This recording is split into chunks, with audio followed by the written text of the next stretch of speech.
Announcing the arrival of Yang Berbahagia Datuk Dr. Shahrazad binti Haji Ahmad, the Deputy Secretary General of Treasury Investment, Ministry of Finance, representing Yang Berbahagia Datuk Johan Mahmud Merican, the Secretary General of Treasury, Ministry of Finance, accompanied by our panel speakers and distinguished guests.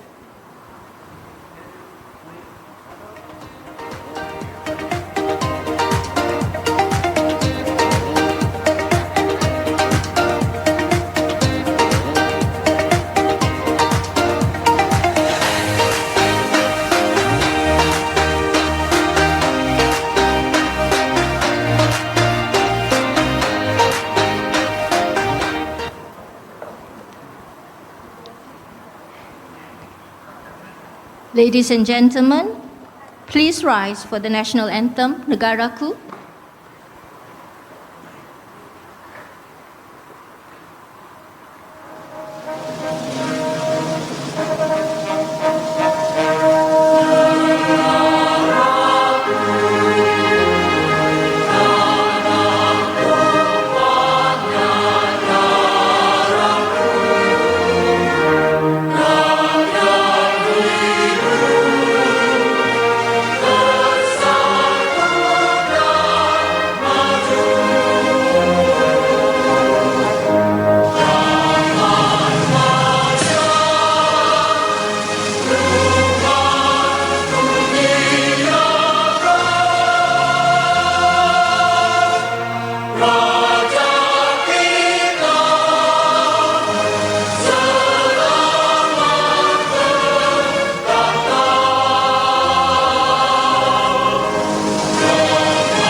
Distinguished guests, kindly be seated.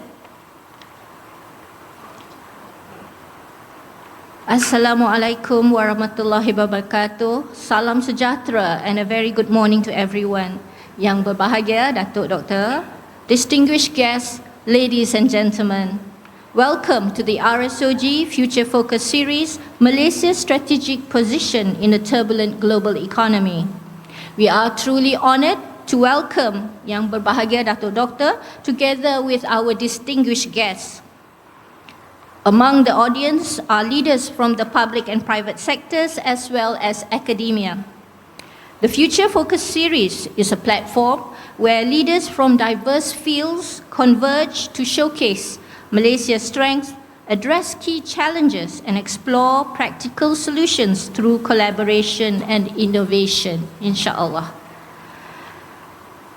Without further ado, and to begin today's program, it is with great honour that we invite Yang Berbahagia Datuk Dr. Shahrazad to deliver the welcome speech on behalf of Yang Berbahagia Datuk Johan Mahmud Merican, the Secretary General of Treasury, Ministry of Finance and Deputy Chairman of RSOG Board of Trustees. Yang Berbahagia Datuk Dr. kindly take to the stage.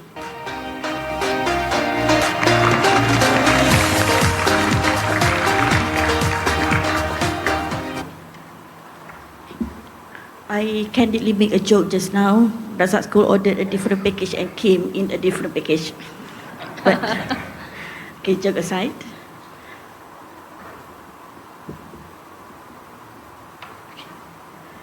Bismillahirrahmanirrahim. Ladies and gentlemen, Yang Berbahagia Datuk Johan Mahmud Merican deeply regrets that pressing and very urgent matters have necessitated him to be absent today. And he extends his heartfelt gratitude and also thanks to all participants coming today. And in his stead, I will deliver his remark. Distinguished panelists, great audience, ladies and gentlemen, Assalamualaikum warahmatullahi wabarakatuh and salam sejahtera. It is a privilege to welcome you all to this forum on Malaysia's strategic position in a turbulent global economy. We gather at a time when the global economy is defined by heightened volatility, driven by geopolitical tensions, supply chain realignments, and rapid technological transformations. These dynamics are reshaping the way nations trade, invest, pursue growth. For us, Malaysia, a country deeply integrated into a global market, such development presents both significant challenges and also opportunity for us. Malaysia's economic resilience is underpinned by strong fundamentals. Our diversified base across manufacturing, services, commodities, a well-regulated and resilient financial system, and a tradition of prudent fiscal management have enabled us to weather crisis and hopefully the oncoming crisis. These strengths continue to form the foundation of our stability in an increasingly uncertain global environment. At the same time, Malaysia is charting a clear and forward-looking development path. We are accelerating digitalization, advancing the transition into a green economy, and implementing structural reforms to enhance competitiveness and productivity. These initiatives are not solely aimed at sustaining economic growth, but also ensuring that progress is inclusive, equitable, and aligned with a long-term stability. Ladies and gentlemen, in advancing this initiative, institution plays a very critical role. In this instance, Razak School of Government, as part of the Intan, contributes directly to Malaysia's nation building agenda by developing leadership capacity, strengthening governance, cultivating public policy leadership, and fostering evidence-based policy innovation. Through this mandate, Razak School helps ensure that public sector remain agile, future-ready, and capable of responding effectively to the global economic turbulence. Ladies and gentlemen, this dialogue is therefore both timely and also important by bringing together all individuals of insight, dedication, and shared purpose. It also provides an opportunity to reaffirm our readiness to navigate uncertainty with foresight, to seize opportunities with pragmatism, and to contribute meaningfully to a more balanced, resilient, and sustainable economic situation. In closing, I wish all participants a productive and engaging forum, and also trust that your interaction with our distinguished panelists will be very insightful and of lasting value in shaping perspective on Malaysia's strategic role in global economy. To Razak School especially, Datuk Johan extend his sincerity gratitude for organizing this event, and he's very honored to deliver his remark through me. With that note, thank you. Wabillahi taufiq wa hidayah. Wassalamualaikum warahmatullahi taala wabarakatuh. Thank you Yang Berbahagia. Datuk, Doctor, could you please just stay on stage? I'm sorry. We welcome Dr. Wafi, the CEO of RSOG, to present a token of appreciation to Yang Berbahagia, Datuk Dr. Shahrazad.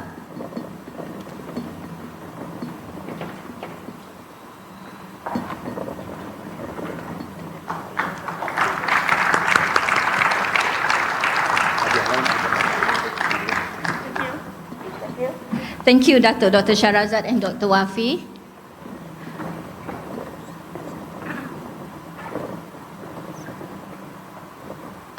Distinguished guests, such that we live in a VUCA world where our speakers have confirmed their attendance, were unable to attend, and now have reconfirmed that they're able to attend. So could we just request a bit of your time here as we make some adjustment on the floor, and Tan Sri Tony Fernandez will be joining us. With great honor, we invite our moderator, Yang Berusaha Dr. Wafi Nazrin Abdul Hamid, CEO of RSOG, to the stage.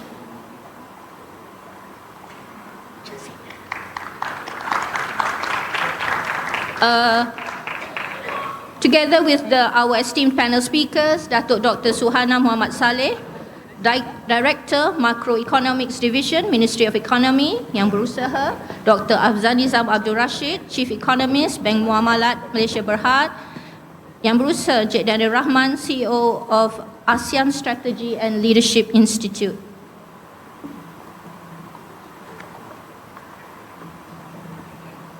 Distinguished guests, kindly allow me to introduce Dr. Wafi Nazrin, our CEO and moderator for the panel discussion.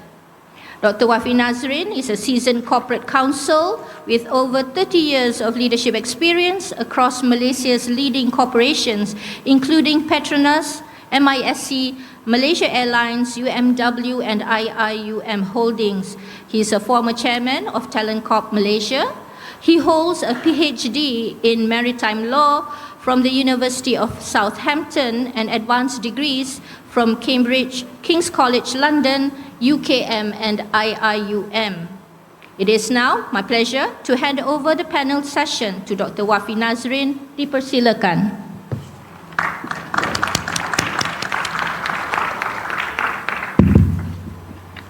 Bismillahirrahmanirrahim. Assalamualaikum warahmatullahi wabarakatuh dan selamat pagi. Yang berusaha Datuk Dr. Timbalan KSP yang telah meninggalkan kita dan mewakili KSP tadi. My distinguished panelists, Datuk Dr. Nizam, Cik Daniel, and ladies and gentlemen, thank you for all of you coming to our inaugural RSOG Future Focus Series. Thank you very much. Okay, so as they say, there's no free lunch lah. There's no free lunch, so I have bagi penerangan sikit pasal RSOG. It was mentioned by KSP. Talking about KSP really wanted to make today. Our initial program was 9:45. He moved it earlier to 9 AM to make it. But the caveat was that if PMX panggil, dia terpaksa tidak hadir. So nampaknya PMX panggil lah. So valid. And then Tony Fernandez said he has an urgency meeting with fuel price, Jet A1 fuel hike, but he just texted me now he's on his way juga. So insyaAllah he'll be coming. But our distinguished panelist, Dr. Noor Azlan, has a function dengan DPM. But we have Dr. Nizam, very seasoned, we always see him in the media, Cik Daniel and Dr. Sona. Okay. First of all, I'd like to introduce you to RSOG. RSOG, some of you may have heard, the government people would have heard, the non-government people mungkin tak dengar lah. So sometimes we're confused with the school. So I introduce myself, kata sekolah mana? Tingkatan 5 ke 6? No. It's a government school, like Lee Kuan Yew School of Government, Harvard Kennedy School of Government. So we are a CLBG, Company Limited by Guarantee, guaranteed by the Kementerian Kewangan. And we report to GPA, and now under restructuring, we're part of Intan. So I think most of us have heard of Intan. Kat Kiara, the golfers of you would know next to KLGCC, sebelah tu. Okay, so we're part of Intan. So what does this mean? We're working together with Intan to have more offerings, and now we can serve the private sector. So terima kasih kepada kawan-kawan GLC, programs of Intan, of RSOG, and Intan RSOG are now given also to the private sector. Thank you very much. So we have, reverse please. Okay, so one of the saranan KSN is ARPA, Agenda Reformasi Perkhidmatan Awam. So there are several thrusts, terdapat beberapa tujahan. One of the tujahan is on the right, Sinergi Awam dan Swasta. So that is a government initiative to work closely, because government cannot work in a vacuum, and nor can the private sector work in a vacuum.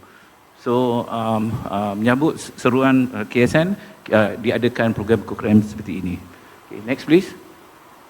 This is something I couldn't resist, sorry, because somebody mentioned I was a maritime lawyer many years ago. So the Strait of Iran punya issue ni, just to give some context, some legal context. UNCLOS, remind me, 30 years belajar dulu. United Nations Convention Law of the Sea, Malaysia has ratified it. 160 plus countries have ratified, some have not ratified. So what does it mean? So it means in the world, people have agreed, countries have agreed that our territorial sea is 12 nautical miles from our shore. Boleh faham? So if 12 nautical, macam Kertih, you project 12 miles, that is our territorial sea. So macam rumah kita lah, Rumah kita, pagar kita kat luar tu 12 nautical miles is our property. After 12 miles, for the next 12 miles, it becomes a contiguous zone. It means that our maritime enforcement can have some interventions into that 24 miles, but technically it's not ours. If we project further, it's called an EEZ, Exclusive Economic Zone, meaning that it's not ours, but under this law, convention, we have the rights to exploit any economic activity under it. Hence, if you see Kerteh, 200 nautical miles, offshore, we can exploit. Fisheries, we can exploit. If other people come, we can prevent them from coming. So that's under UNCLOS. But there's a specific provision, right of innocent passage. That means even if it's in your 12 miles territorial sea, you other parties have the right of innocent passage or freedom of navigation. Maksudnya, katalah di Kerteh 12 miles, any ship can go through our 12 miles, provided it's innocent. So innocent lah. So tak boleh lah macam menggali telaga minyak or menangkap ikan, that's not innocent anymore. They can have a right of passage. So understand the legal context. Okay, thank you. However, next please. This is just the context also, what's happening in the Middle East.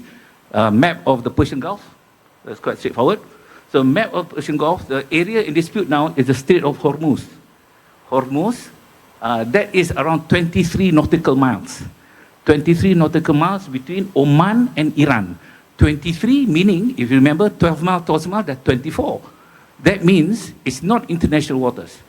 It is the coastal waters of Iran and Oman. Ada overlap sikit lah by 1 nautical mile. So remember, it's not it's not international waters. So if it's not international, the thing on the right I want to show you, although it's 23 nautical miles, it doesn't mean any ship can pass through it. Tak tentu pasal. A super tanker, if it goes at full steam, will take around 2 nautical miles to stop. You cannot stop a super tanker with inertia and all that energy. So there is a traffic, dia panggil TSS, Traffic Separation Scheme. Ini saya ingat from my MIC days lah, ingat sangat ni. So one going into, so that is 2 nautical miles, yang masuk teluk tu, that's 2 nautical miles wide, and going out, that's 2 nautical miles wide also, and with a buffer zone of 2 nautical miles, buffer. Maksudnya kau terlajak, jangan berlanggar lah tempat tu. So actually the usable part is only 6 nautical miles out of 23. So hence that's where the issue lies now lah. Just for your information also, UNCLOS, in the world, no country has jurisdiction over another country. There's no such thing as the World Court or something like that. Each country has to adopt a convention and ratify it into its own law. So Malaysia has adopted UNCLOS and adopted into our maritime law, Malaysia maritime law. Just for your information, untuk menyedapkan cerita lagi, United States has not ratified UNCLOS, has not adopted UNCLOS, and so has Iran. Neither has Iran adopted UNCLOS. So if you ask me the legal position, wallahu alam bisawab lah, I also don't know the answer. Because legality dia quite tricky. It's not international waters. They haven't adopted UNCLOS, so I really don't know position. What we do now, there's instability over there. Okay, next please. So all these issues leads to some fundamental economic issues lah. Pertama, energy. I think we all have heard 20-25% of the world oil comes from that part of the world. So tak keluar 20%. So if you can imagine the world supply and demand curve, if supply berkurangan 20%, I don't know what the price lah. I think the price is 100 plus. Jet A1 fuel has a spread of about $100 US. So for airlines, for Tony Fernandez, he's paying like $200 plus US for Jet A1 fuel. But apart from crude, there's also other industrials. Aluminium. I was talking to some of my friends in the car industry. Aluminium is imported from that area quite a lot. Fertilizer, the most important lah. So if you don't have fertilizer, what happens to our crops? Saim Dabi Guthrie, menanam kelapa sawit dan sebagainya. What happens to that? The yield will go down dan sebagainya. Helium. Helium is one of the gases. It's used in semiconductor. And Malaysia is a big player in semiconductor. I think 10-15% of the world we produce. So what will happen to that? I was told there's no substitute for helium in semiconductor production. And just a bit about insurance. So insurance is very important in international transit. There are two kinds of insurance. One is H&M, hull and machinery. Two is P&I, protection and indemnity. One for the vessel. Number two is for the liability. So it covers everything. Insurance covers everything except war. War is excluded from cover. Hence, you need to buy a separate coverage. And that separate coverage is called war risk insurance. Separate war risk. So war risk insurance, before the tensions, it was around 0.25% of value, some insured. Now it has gone up to 5, 8, and once 10% of the value. So one VLCC, ULCC, ultra-large crude carrier, 200 million, LNG carrier, 200 million US dollars. So you can imagine. And the worst part, apart from the money, the insurers have the right to revoke or cancel the war insurance. If they tengok war ni dah teruk sangat, cancel lah. What does that mean? That means you don't have insurance to go through the passage. You as a ship owner or the carrier, will you take that risk or not? So that will affect the supply. If they cut insurance, naik harga tu satu hal. If they cut the supply, you don't have insurance. Will you risk your $200 million tanker to go through that? Question mark. So that will affect the supply. So that's the context, ladies and gentlemen. Lepas ni, I will ask my distinguished economists and geostrategists on what is the implication for this on Malaysia. Thank you.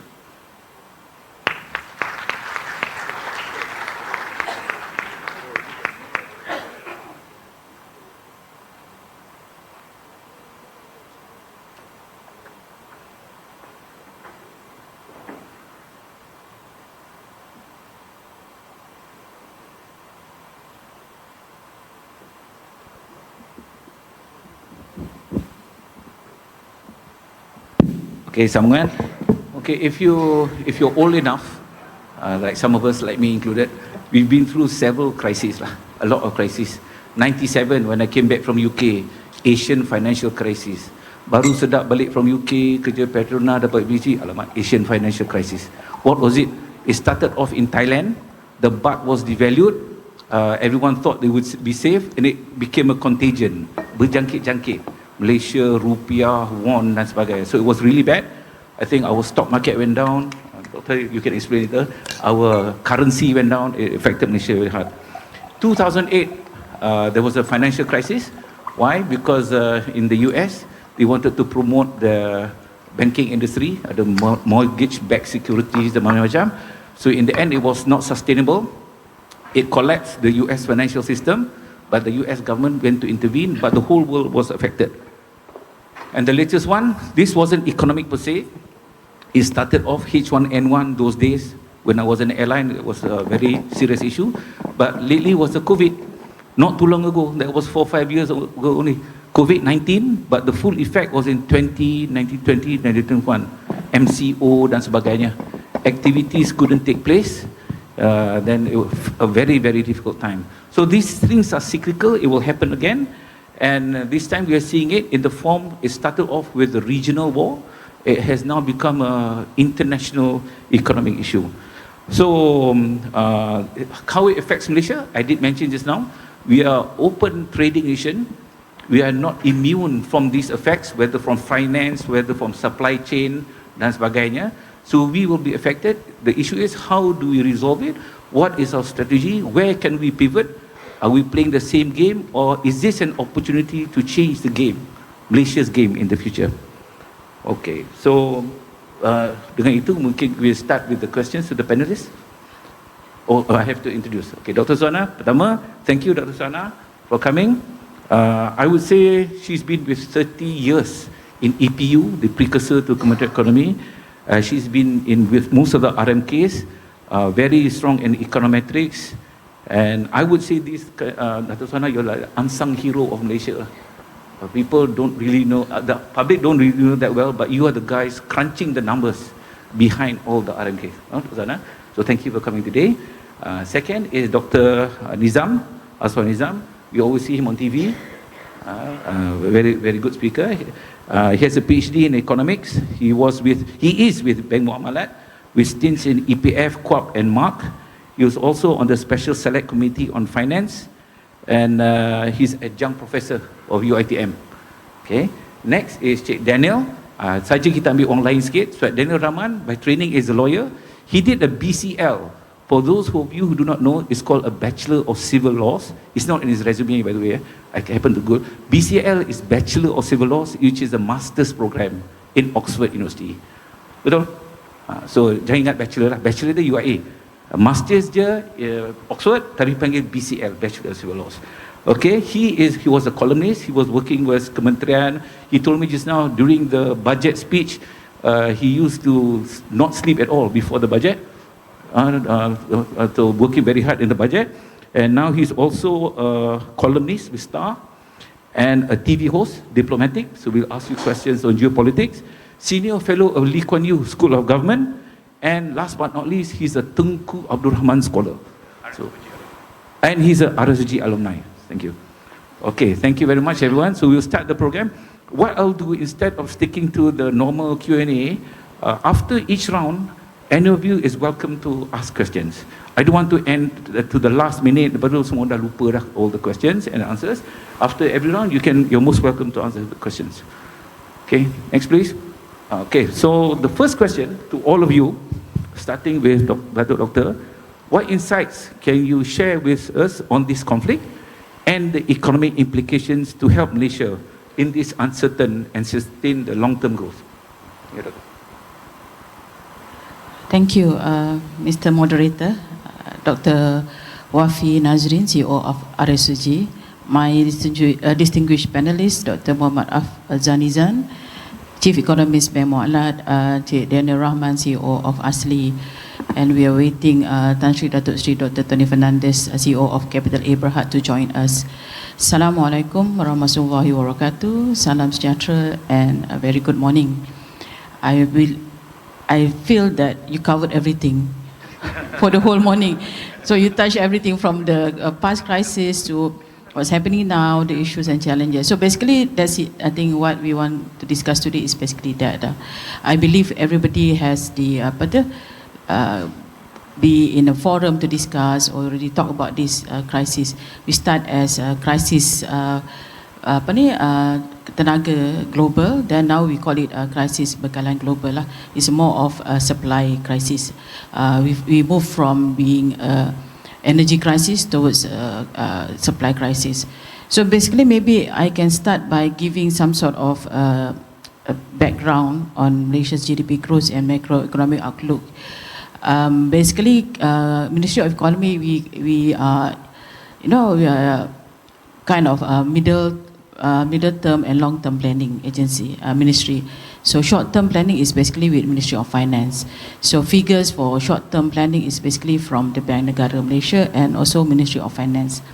So early this year, Bank Negara Malaysia has projected the nation economy to expand between 4% and 5% into 2026.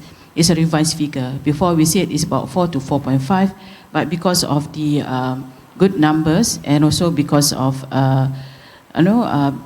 the spillover from last year, that's why I think the revised figures is between 4 to 5% into 2026, basically supported by resilient domestic demand, steady labour market conditions and investment activity. Headline inflation is expected to be contained within the range of 1.5 to 2.5%, underpinned by a stronger ringgit. I think quite a lot of people argue about this figure, but I think looking at because we don't have yet the figures for early until March, the first quarter, but this is because of the past performance of the stronger ringgit, which helps to mitigate the cost of imported goods, and also we have the government policy support such as the Budi Madani, which help to cushion the immediate pass-through of global cost hikes to domestic consumers. This growth strategy is aligned with the positive outlook from international institutions. We saw that a few institutions has also increased their estimation forecast. So World Bank has recently revised Malaysia's 2026 growth forecast upward to 4.4% from an earlier estimate of 4.1%, which reflects confidence in the country's growth trajectory. This outlook is supported by a resilient private consumption and a strong and robust robust labor market. On the same note, the IMF has also raised Malaysia's GDP forecast to 4.7% from 4 to 4.3%, underpinned by strong domestic fundamentals despite headwinds from ongoing global uncertainties. I think everybody also know that the DOSM Q1 2026 Evan estimate also indicate that the economy expand by 5.3% in the first quarter of 2026. We're going to have the actual Q1 figure that will be released on 15 May 2026. And this is driven largely by stronger performance in the services and manufacturing sectors. Last year, we saw that services coming from data center has contributed to the strong GDP growth. While the Q1 AE estimate suggested stable growth, cautious optimism is necessary. The current figures are not exhaustive as key economic indicators for March 2026 are still being finalized. I think the full impact of the global energy crisis has yet to be fully materialized within the Malaysian economy, and then we expect the effect to be pronounced in subsequent quarters. Maybe we can see in the second quarters in terms of labor force and all in our other sectors. If you go out, I think Malaysians, you can see yesterday even Malaysians are traveling, Malaysians are enjoying their life, like nobody feel that they know they are in a crisis, but I think they have yet to really realize to what extent the crisis will be. I think traffic jams, I think my friend take a trip up north and it was a terrible jam coming up and coming down. And in terms of, I think if you go to the malls, you can see people are still spending. Malaysia's economy is basically driven by consumer spending. So whether it's a good thing, people are still spending, or we should be prudent because, you know, times are going to be tough ahead. So, no, they should start, you know, to really be careful with their spending. So those are the, I think, the realization that we are in the crisis is yet to materialize. In the event of the global energy conflict, if the global energy conflicts continue, we expect an economic slowdown. Price are started, we anticipate price will start to increase, and more significantly in Q2, and then the global energy disruption will pose a direct risk to our supply chain. So when, I think everybody knows when the price of fuel increase, it will affect the other industry. So it will disrupt the supply chain, it will disrupt prices. When supply chains disrupted, the transportation costs, the price costs, the input costs, the raw materials, everything will be disrupted. And one, I think, the key that we need to understand is that this is a supply crisis. This is not a demand crisis. All the while we have demand crisis. So if we have demand crisis, we give incentive or we give kind of support to help people to spend. But in a supply crisis, we cannot do that. People say, why don't you give other people to help to sustain? If we give more incentive to help demand, it will escalate the price further because we don't have the supply. You have money, but you don't have the supply. Then you can see that the economics of demand and supply works. In terms of key economic highlights, I just want to update a few things. So, like I said just now, when we have this crisis, it will disrupt our trade, our supply chains and commodity prices. We can see that the price of Brent has increased. Last week it is better, it reduced, but this week, the past 2 weeks it did reduce a bit, but last week we saw like more than $130 per barrel. So you can see that the price is starting going up. So this will raise production and logistic costs, which may feed into inflation and affect key sectors such as manufacturing, agriculture, aviation and tourism. Food inflation at the moment, because we have these control items and because of the festive season, so the price is more of in a control manner. So it's basically, it did, I mean, there's some increase, but basically it's about less than 10%.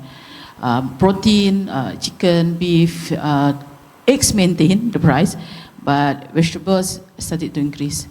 But basically because of because CPI is a lag effect, so we have yet to see the effects. But we can see that the price starting to increase.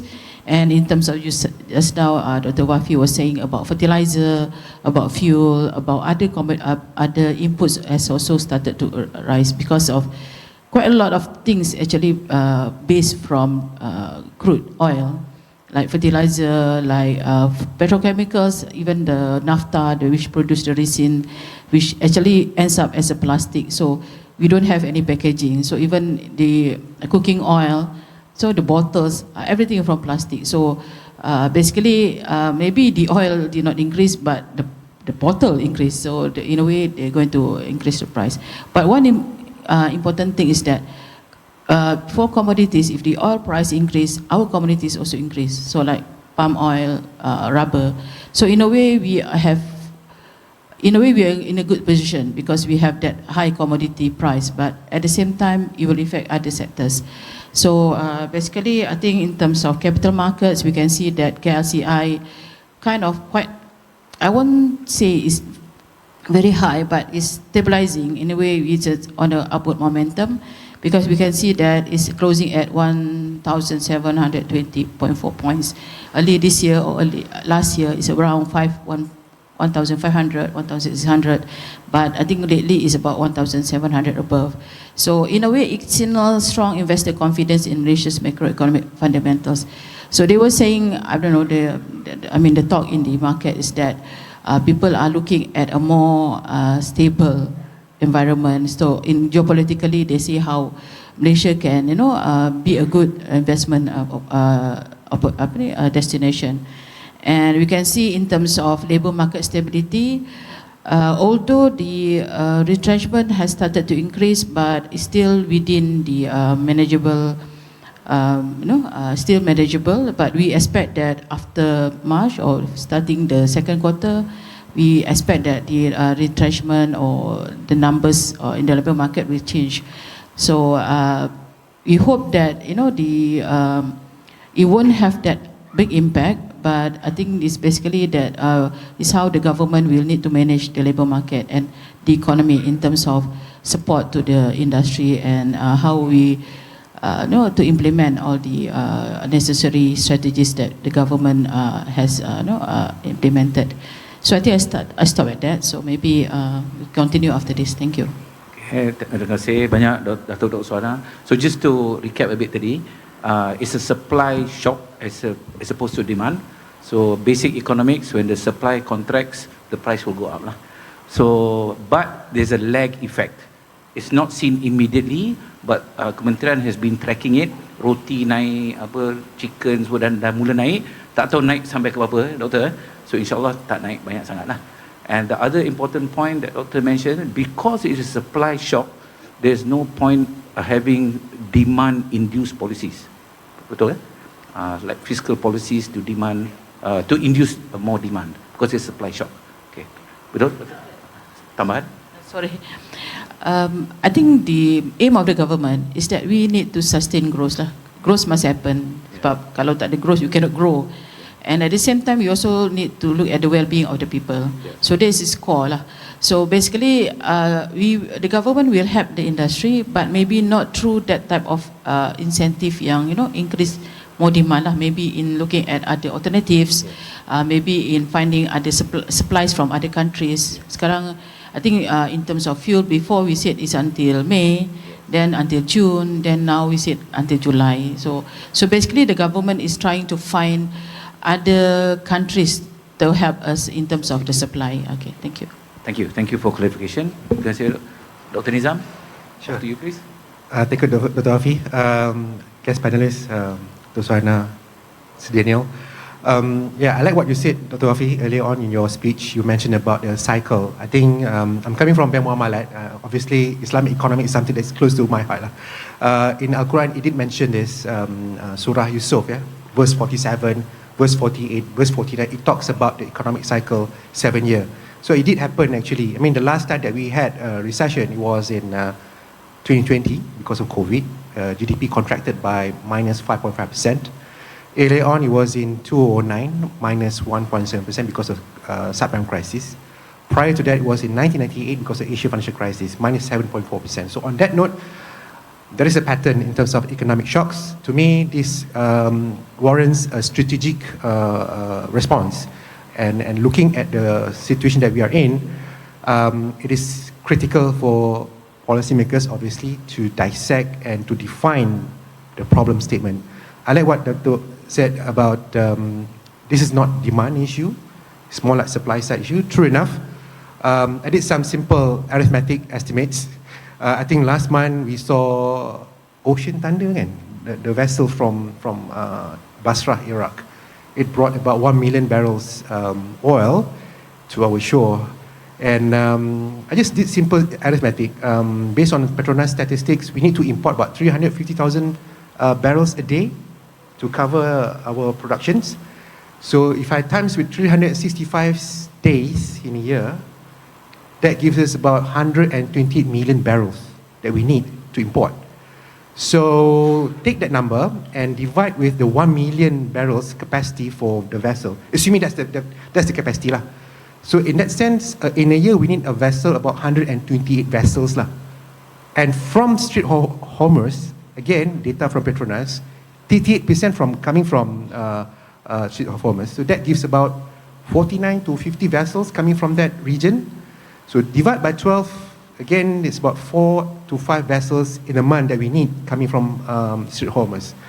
We only saw one vessel in April. So that gives a sense of the dire situation with respect to the shortages of the fuel. And as mentioned about the Sona observation on our traffic volume, it seems that there's no corrections in the, it's gone up in fact. And I can sense there's a reluctance on the part of private sector with respect to working from home. I can tell that from my own experience, we have that reservation. So working from home policy seems to be taboo. So I think this needs to change now. And this is where I think the communications, perhaps from the government, needs to be addressed to say that the urgency to institute working from home to address this issue. Obviously, we don't want to get into this trouble. I mean, suddenly we are out of fuel, then it might lead to another problems. Yeah, I mean, suddenly we are all panic. When all panic, then you can imagine all businesses will be affected. So it's actually a commercial decision, the way I see it. So on the broader perspective is, what is this working from home? I think that's the explicit solutions, but the broader picture is how we should, look at how we do things, right? I think we have experienced COVID. COVID, because of the disease, we're afraid of the fatalities. Then we're fortunate enough to have technologies that allow us to, almost business as usual in terms of business transactions. But after COVID, it seems that we have not learned. Then we go back to the old habit. Now we have this situation again. So I think the broader picture is about how we assess the way we do things. And working from home is just one of the solutions. So it's about flexible working arrangement, perhaps. So my point here is that how we can review our SOPs and whatnot in order to achieve whatever that we being mandated as organizations. So I think whatever crisis that we are in, it is important to assess what's the real issue.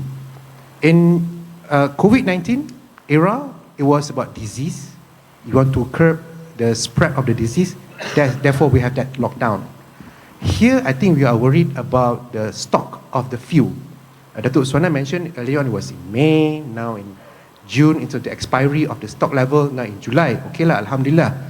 But assuming this war continues and the pattern of our fuel consumption has not changed very much, then it could accelerate the reductions in the number of days in terms of the fuel stocks.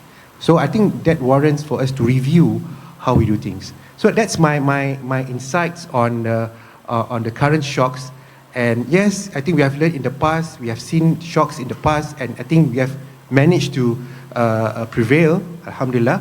But this time around, it requires us to really ask ourselves what that needs to be done in terms of our business operations. Yeah, thank you.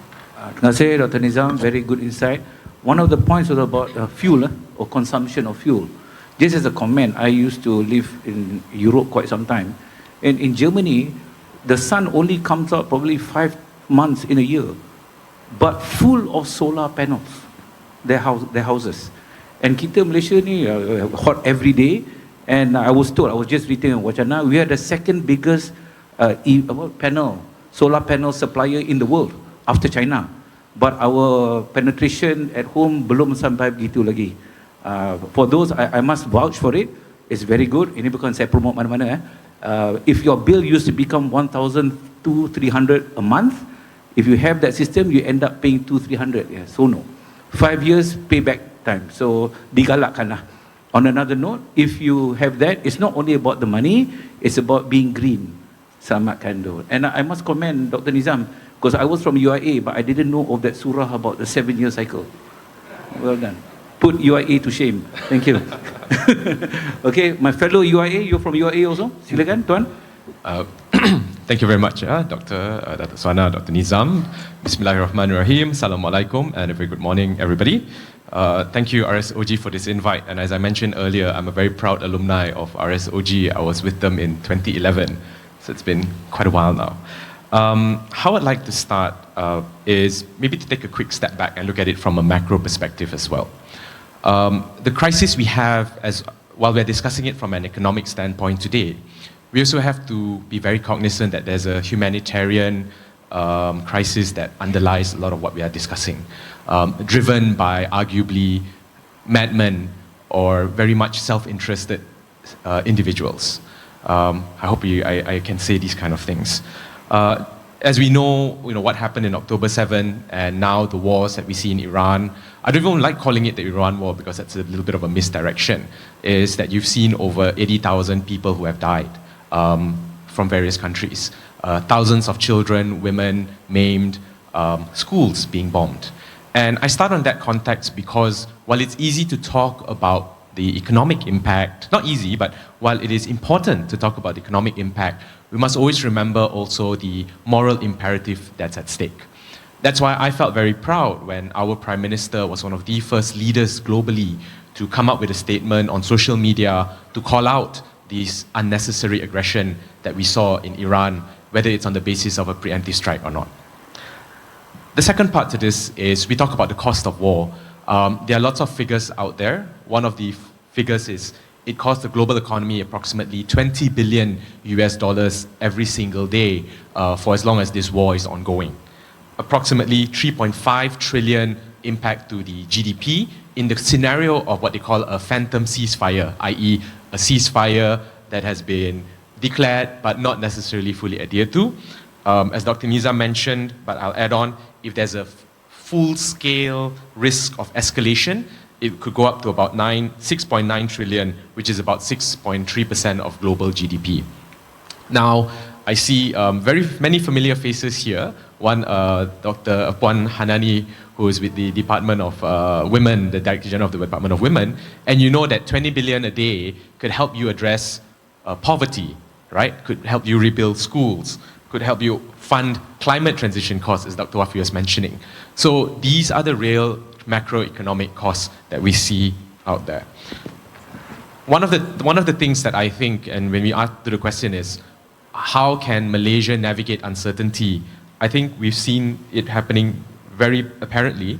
Early on, Prime Minister Dr. Sri Anwar Ibrahim made a call to the president of Iran, in fact, Masoud Pezeshkian, and he was able to negotiate the 7 ships to have access through the Straits of Hormuz. Most of you would remember this.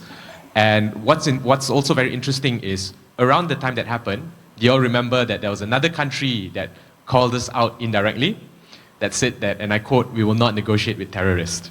Now, I think you know which country this is, and this caused quite a bit of a political kerfuffle around us.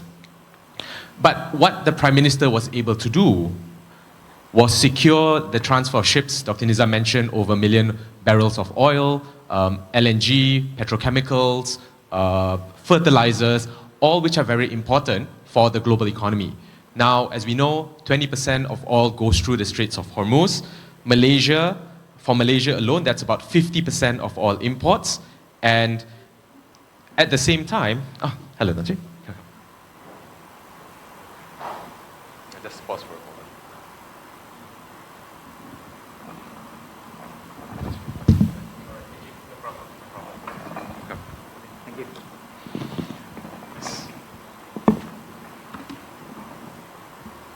Maybe a round of applause for Tan Sri Tony for making me here.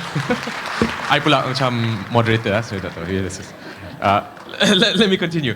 So all of this is happening, and we recently also understand that Malaysia is also a very important player in ensuring peace and stability in the Strait of Malacca.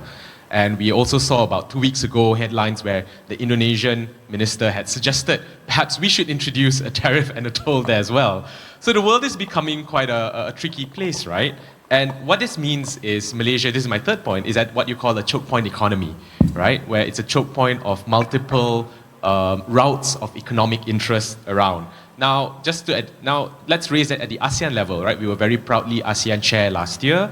98% of Philippine oil and gas and supplies come from the Strait of Hormuz, about 80% for Vietnam. So this isn't just a Malaysian challenge, it is also an ASEAN challenge. So that's the third point. Now, the last point I want to share is this, what I call resource diplomacy, which kind of adds on to all of this. What happened about 2 weeks ago? The Australian Prime Minister came to Malaysia, a very high-level delegation, to talk about potentially securing strategic resources, namely urea, because if I'm not mistaken, Malaysia provides, do you remember the number? It's about, sorry, I've got my notes here. 10% of Australia's fertilizer-grade urea imports, and Malaysia is Australia's third largest source of refined fuel. Now, what does all of this mean? So we go back to the point where Prime Minister negotiated the movement of the 7 ships, if you remember. It means that we are now able to talk to Australia as a refining partner and say, we will secure your interests and we can assure you strategic resources for your industries there. It means that we can talk to Japan as one of their key LNG suppliers and say, we're able to get your ships out where over 90% of your base supplies for your economy comes from there. We're able to talk to the EU and say that, don't worry, rubber manufacturing of gloves and the likes will continue.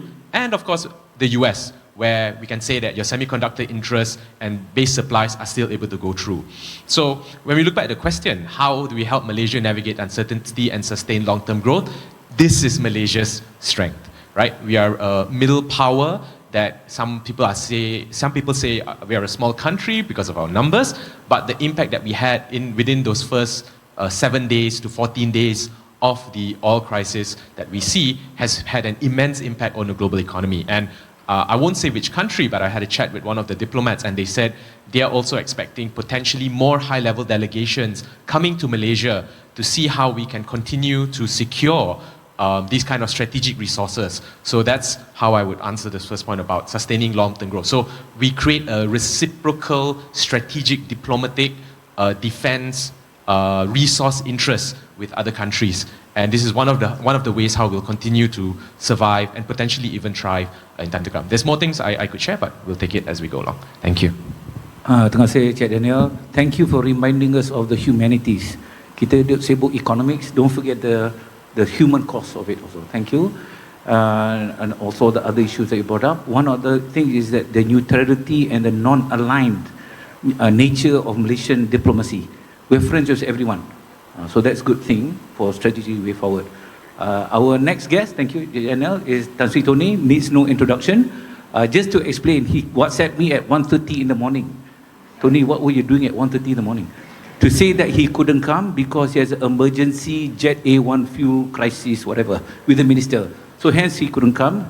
But then just before that, he texted me, he said, you could come. Thank you very much, Tony.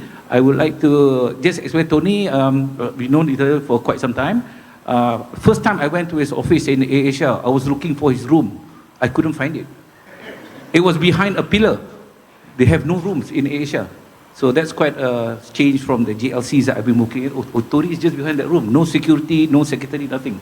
So thank you again, Tony, for coming. And it's just the first question. You're most welcome to share your thoughts. Can we have the question back on the screen, please? Talks about, no need to introduce, Tan Sri Tony. One thing about the airline industry, Tan Sri, it kind of defies the CAPM model. I know a bit about finance. CAPM, capital asset pricing model. High risk, high return. But for airlines, very high risk, but the returns overall in the industry over the last 30 years is very low or even negative. So then you start thinking, why put your money in airline in the first place? If high risk, low return, or even negative return. Okay, Tony, just comment on airlines. Okay, Tony, please. Okay. Yeah, morning everyone. That was a very eloquent speech, and thank you for the introduction. I'm not late. AirAsia's on-time performance right now is 92%.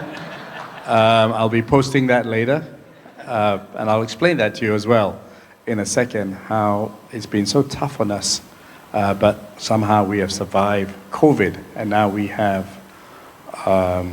this oil crisis. Number two is I saw Dr. Wafi when I was about to see Minister of Finance too. And of course I remember him because he was working for my favorite airline, Malaysian Airlines. And he asked me to come and speak, which I said of course I would. And then of course there was some emergency meetings. I didn't think I could, but it finished quicker. And so I promised him I'd come, and I'm here. So really for you, Dr. Wafi, I'm here. Why was I up at 1:30 in the morning? Because this is a really tough crisis. For me, it's probably tougher than COVID. COVID, there was a understanding in some ways that you couldn't fly, so people were, creditors, etc., were more sympathetic. In this instance, we're flying, and everyone wants to be paid on time, while oil price literally doubled overnight. So if you think about it from AirAsia or any airline's perspective, we went into Hari Raya having sold tickets at a jet fuel price of $85. And then we woke up one day and jet fuel had gone up to $180 and peaked at $240. In my time, we have never seen anything like it. Oil had gone up, but jet fuel is made up of two components, or three actually. One is base oil price, then the refining.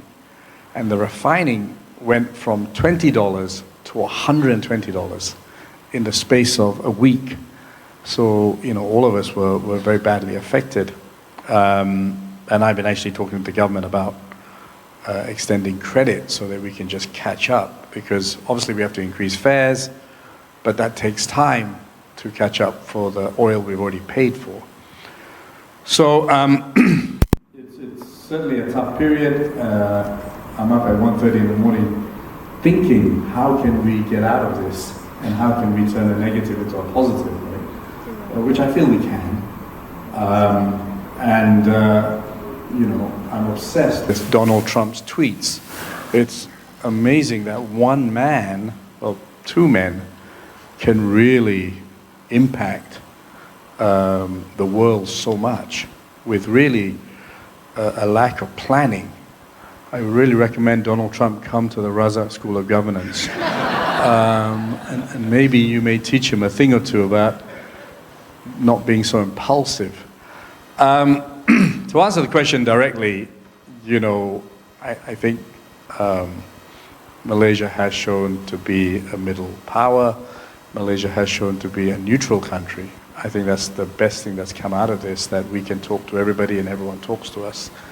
And I think that's a great success of this government, actually, is in the foreign policy side, that we can raise our heads high. And I know it when I travel around the world. The standing of Malaysia is much higher, probably the highest it's been since I've been in AirAsia. And that's a good thing. But I think the economic implications, 7 ships, with all due respect, isn't going to change a lot of things. This will have a major impact on us and everyone else if we don't, if the Straits of Hormuz isn't open. The reality is, 20 billion barrels of oil, 20 million barrels of oil every day is not coming through, and very little has been replaced. Probably about 15% through pipes, through Saudi Arabia, and a little bit through Abu Dhabi. And so this has to be resolved. And even when it's resolved, we will have the shocks after, because the strategic reserves have to be refilled.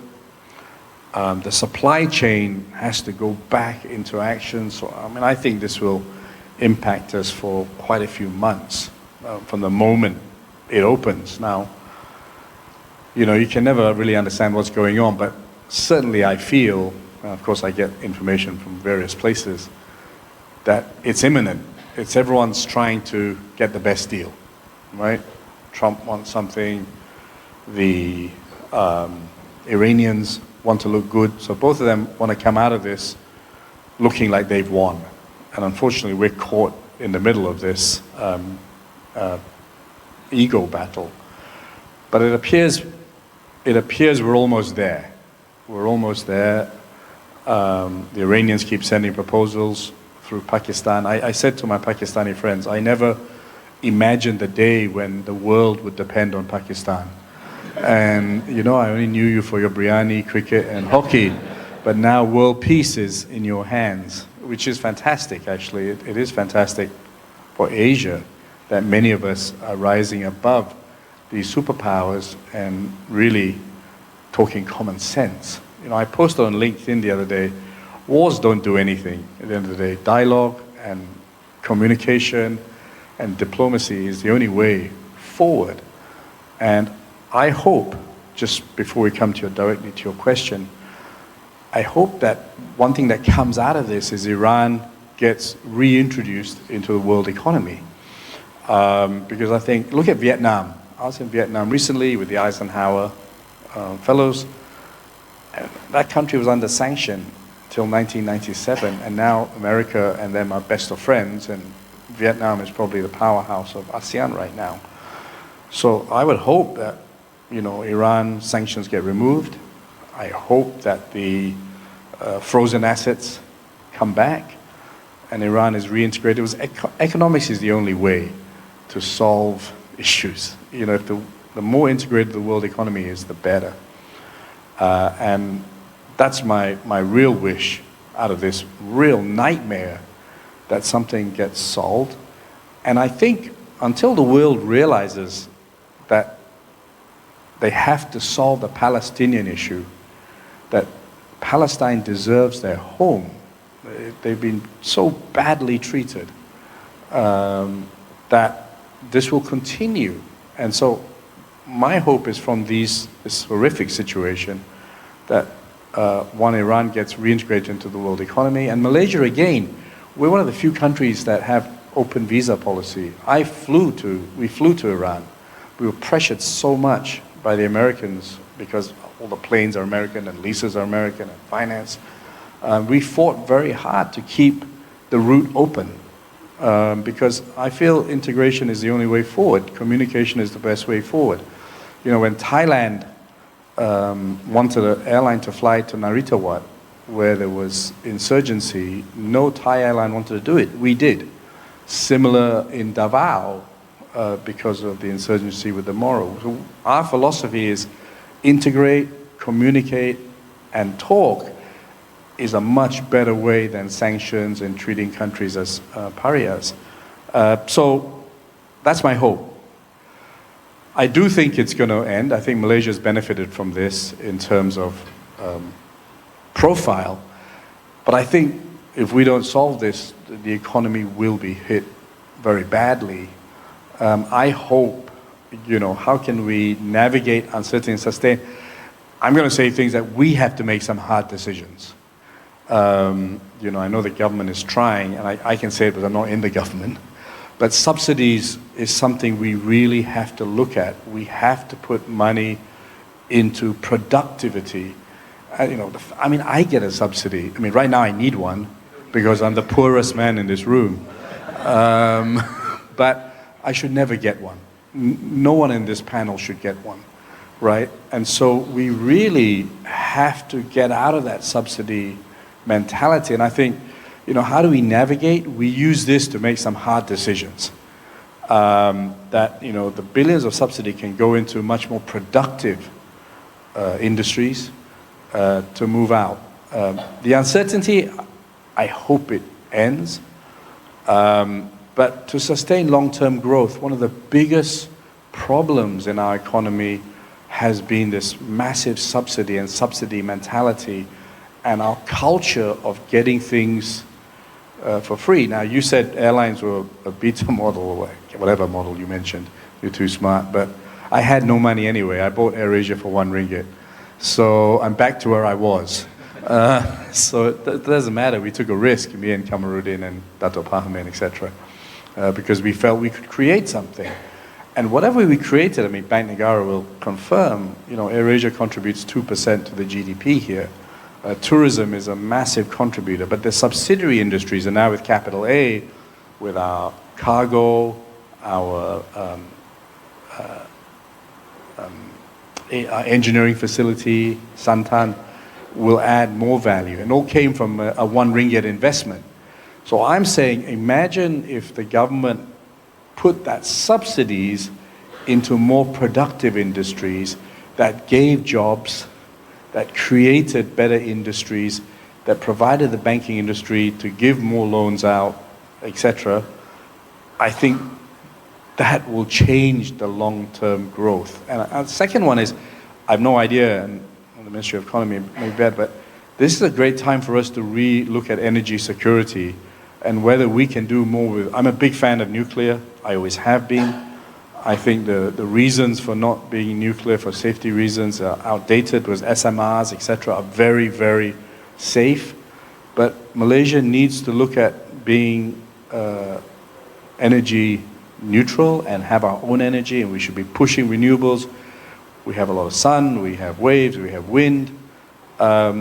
We should be encouraged. And if you imagine taking that subsidies out and putting it into renewable energy, we would generate 25 to 30% very quickly.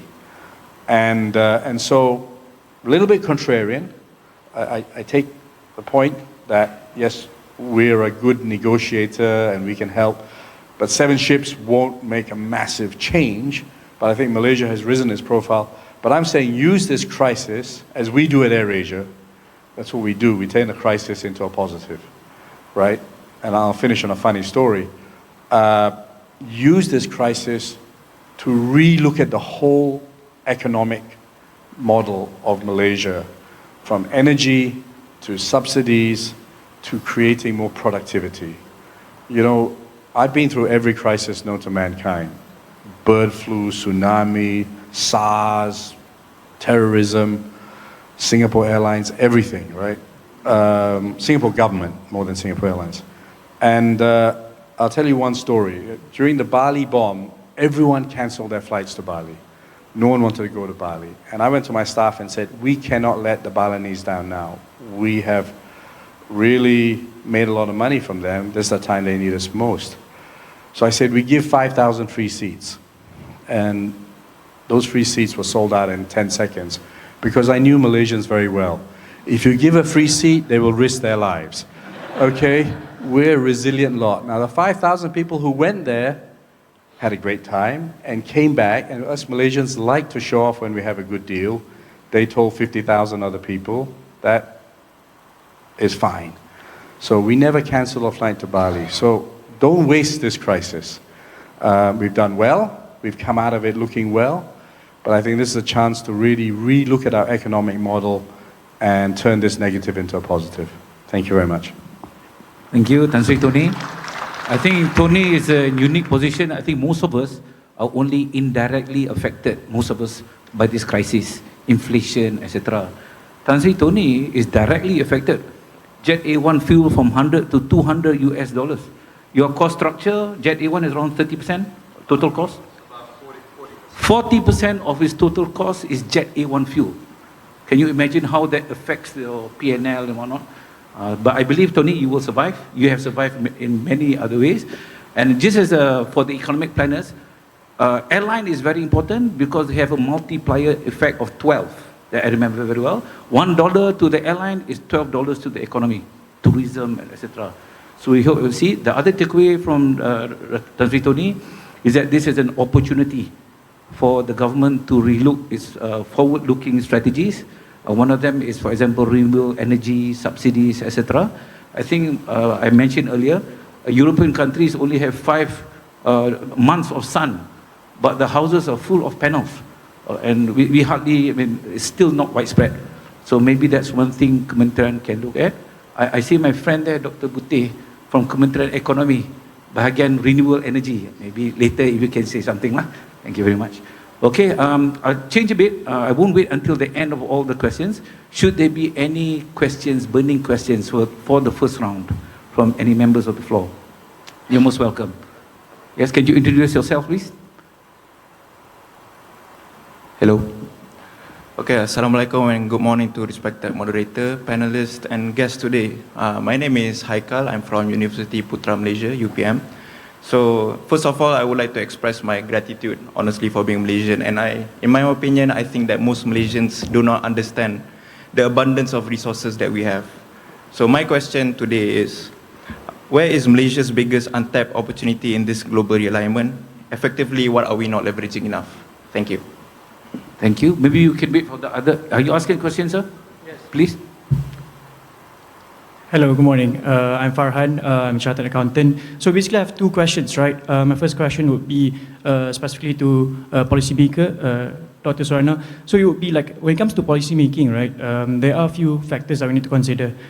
First of all, is like long-term strategy, long-term policy making, also short-term policy making. So my question would be, how do you find the perfect equilibrium between long-term and short-term so that rakyat is happy and yeah.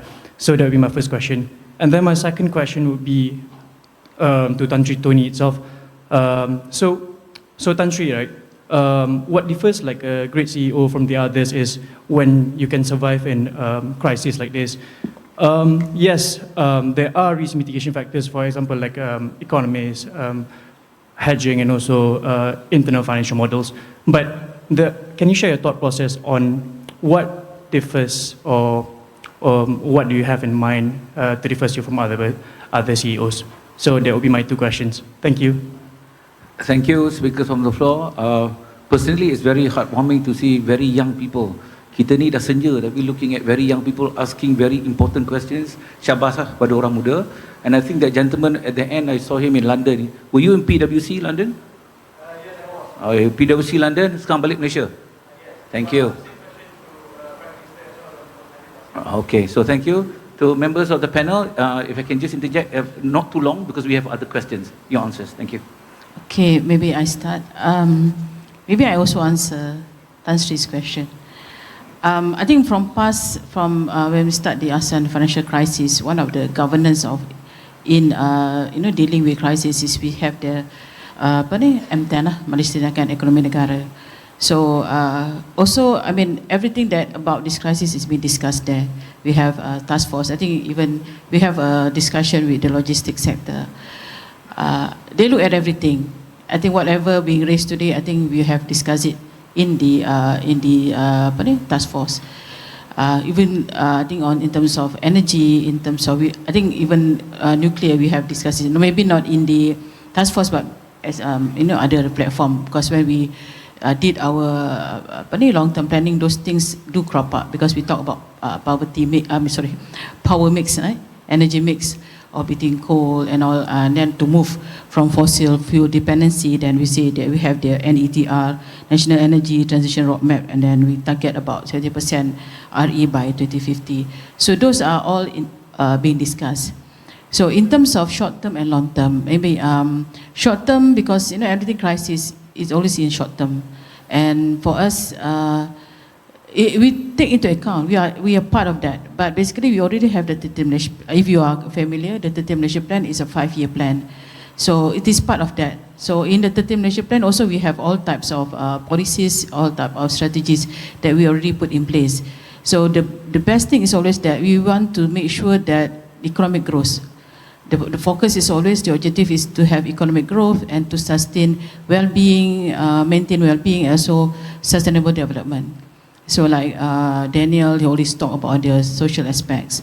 So I think basically those are the aspects that we really need to focus, because when in a crisis, we expect those at the bottom level is the one that kind of hard hit, but also the industry also we need to help, because they are the one that will kind of continue the progress of the growth. So if you look at the focus, the government looks at three things. I think mainly we look at everything, but I think the main is always on the fuel, the fertilizer, and the food.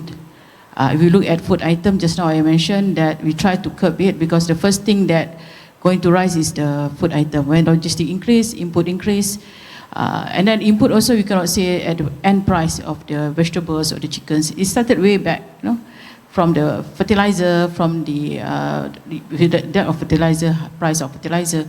Then it goes to logistics. Then it go to the other price, and then at the end the food price will increase. So if I at the ministry we have a kind of dashboard that look at more than 100 plus indicators, key indicators, and we have this kind of what we call it the risk level. So for food, specifically we say chicken. Right? Chicken is kind of basic protein, because if we look at fish, we know it's going to be a shortage, because to go to sea now with that the vessels, I think they say it's too expensive. So we said that nations still can have protein from chicken. But looking at the price of chicken, we know that it cannot go beyond more than 10%. Regionally, the price it should be lower than 10%. If it's the 10%, which like kind of red alert to us, that means we need to do something, because it will affect the low-income households. I think the higher income households, maybe they have others like beef and other seafoods. But basically, I think in terms of looking at prices, so that we need to control the price. In terms of fuel, we know that we need to search for other resources, but we know that like 20%, through humus strait is quite big, and to get that additional supply, you're going to be very expensive. And even though that maritime and then the traveling, the delay in traveling, and also the route that they take also going to increase.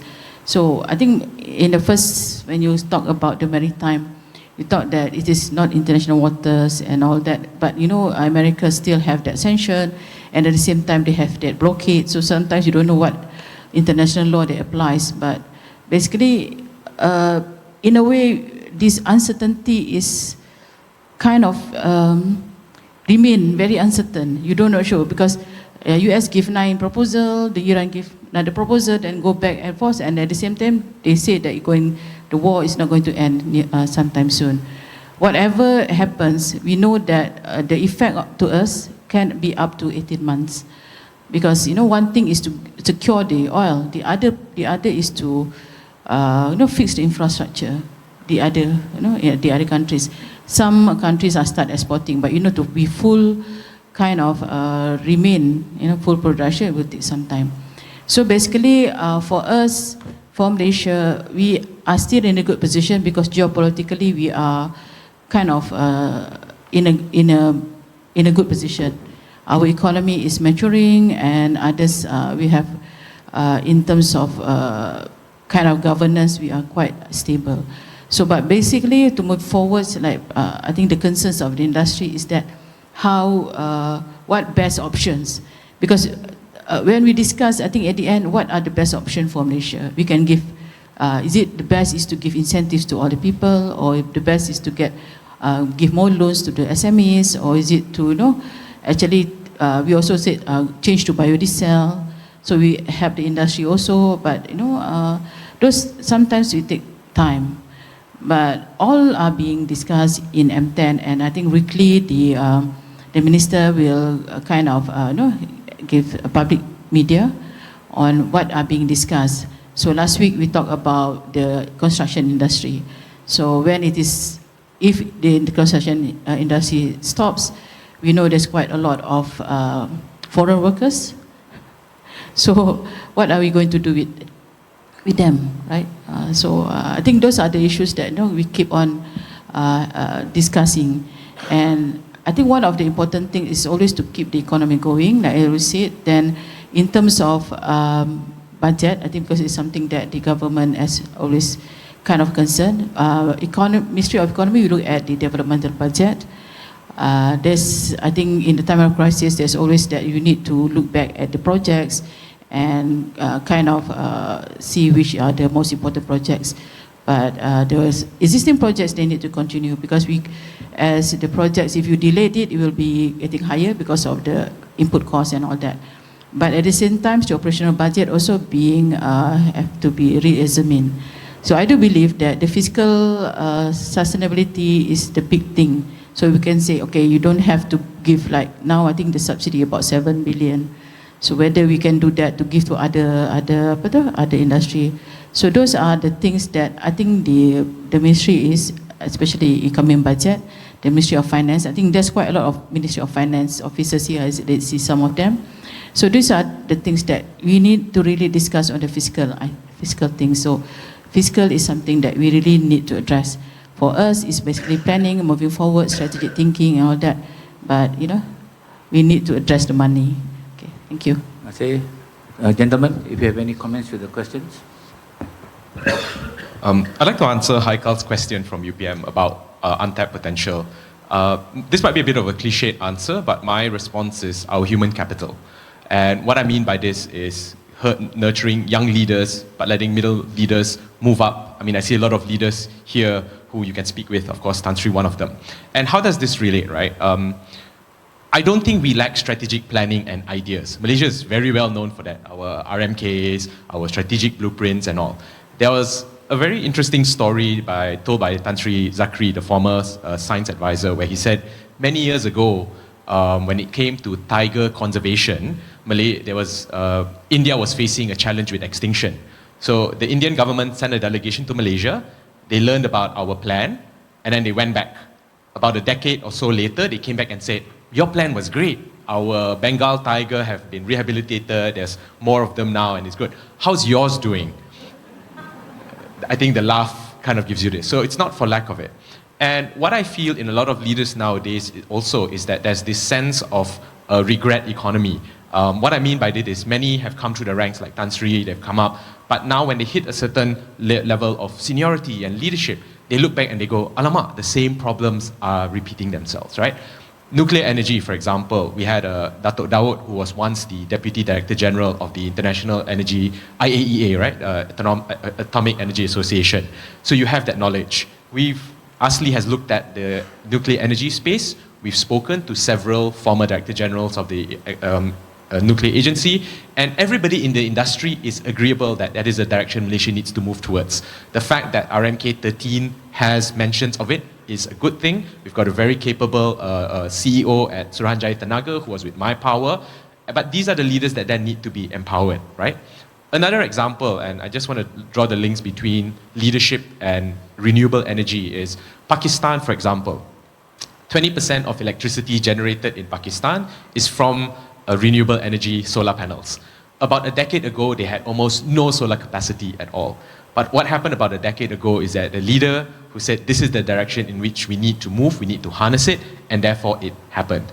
Over here we've got Dr. Wan Bahar, Cik Rosli, who are from Intan, who are nurturing future civil sector leaders. And the last point I'll make for this, of course, RSOG. And the last point I'll make for this is this. Just last week or a few days ago, BP was in the headlines for their $3.2 billion windfall profit, double the year before.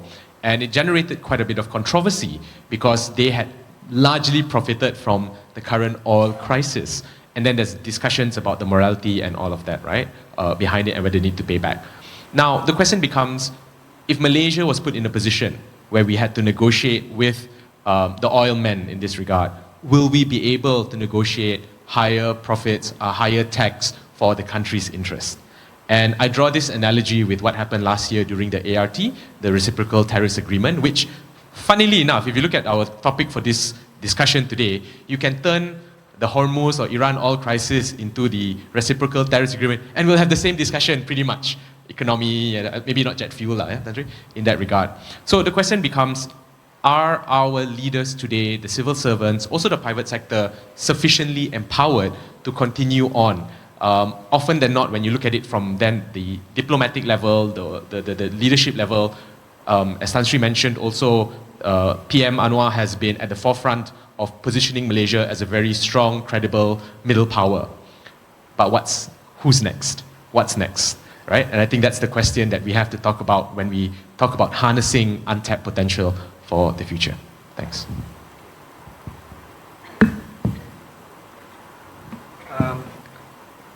I want to respond to the question on untapped resources. My observation is that I think for Malaysia, it's actually the mineral industries, things like REE, even gold mining. Because gold mining is also quite important because it has a direct link with industries such as Ar-Rahnu, because Ar-Rahnu is also important financing avenue for the working capital among the MSMEs. So I think since the Ar-Rahnu business is thriving now, you can see all the cooperatives are venturing into Ar-Rahnu. So the right question is also to allow more gold to be discovered and to be mined. But of course, the main challenge is, of course, to do it right. I mean, you're concerned about the impact of the environmental impact and whatnot. So this is where I think the regulatory part is come into handy, like in terms of regulating the industries. But I think in terms of untapped resources or industries, mineral industry, I'm quite still surprised to see that Malaysia is still exporting tin mining, tin products. The data from DOSM 2024, we exported about 1.9 billion ringgit worth of tin. So I thought it's already extinct, but data shows that otherwise. So the point here is, I think Malaysia has a lot of resources. It's a question of how the government can galvanize it, but do it in a manner that is more responsible. So I think mineral industry is still an important untapped resource the way I see it. Thank you. Thank you, Tony. There was a question for you from the young man from London. Yeah. Young man from where? London. Oh. I want to answer the other young man. By the way, I'm not young. I'm 62. I look young. I go to Korea often. Anyway, just the 3 untapped talents. 100% human capital. 100%. AirAsia was built 100% by Malaysians. No foreigners at all. We have amazing people in this country given a chance.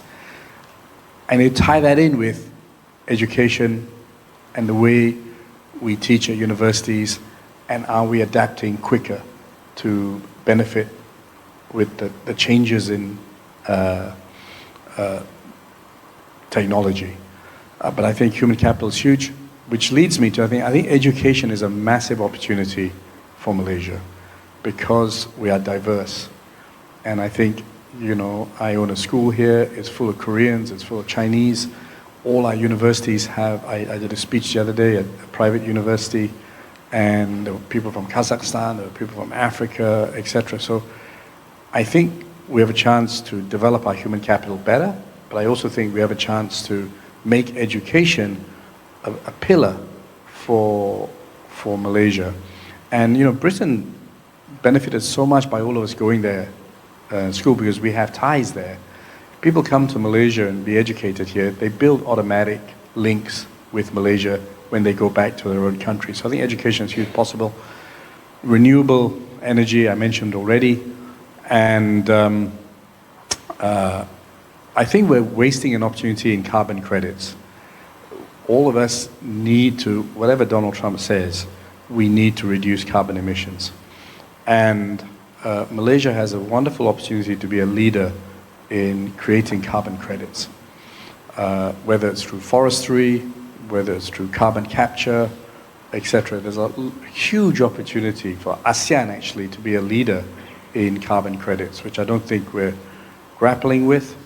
So human capital, renewable energy, and I think AI is a wonderful opportunity for us, not to build our own LLMs or to be, because trillions are being invested by everyone, but to use the AI to create more productive industries, and also to create software that industries can use as well, whether in education or enterprise, etc. So we're not going to beat Google and have our own Gemini. We can localize it. I think YTL is doing their own LLM using Malay. But I think using those powerful LLMs to develop things. So at AirAsia, I'm using this crisis to push massively into AI. And I can credit AI with improving our on-time performance. I said 92%. We haven't had that for ages. And it's helped us. We predict the weather, and hence we can adjust our timetable from all the weather patterns. We park our planes differently. We allocate our men differently. And so AI is a massive opportunity for Malaysia to be a leader in ASEAN, especially with our diversity. To answer your question, sir, I wasn't quite clear. You said, what are the strategies I deal with, I use during this crisis?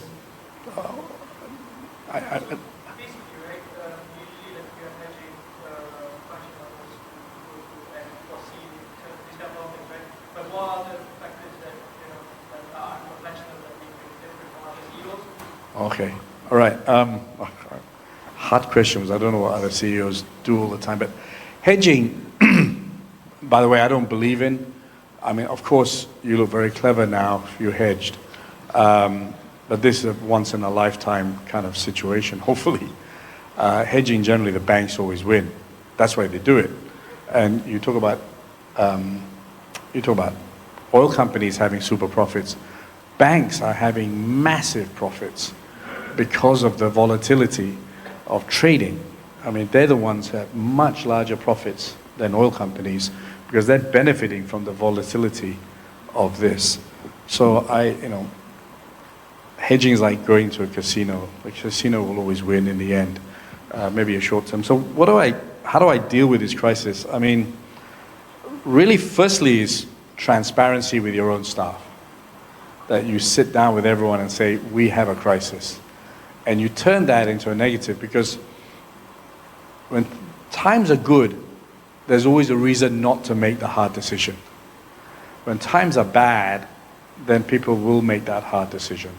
Do we want to continue this route? It was a nice route to have, but really, we're never going to make money.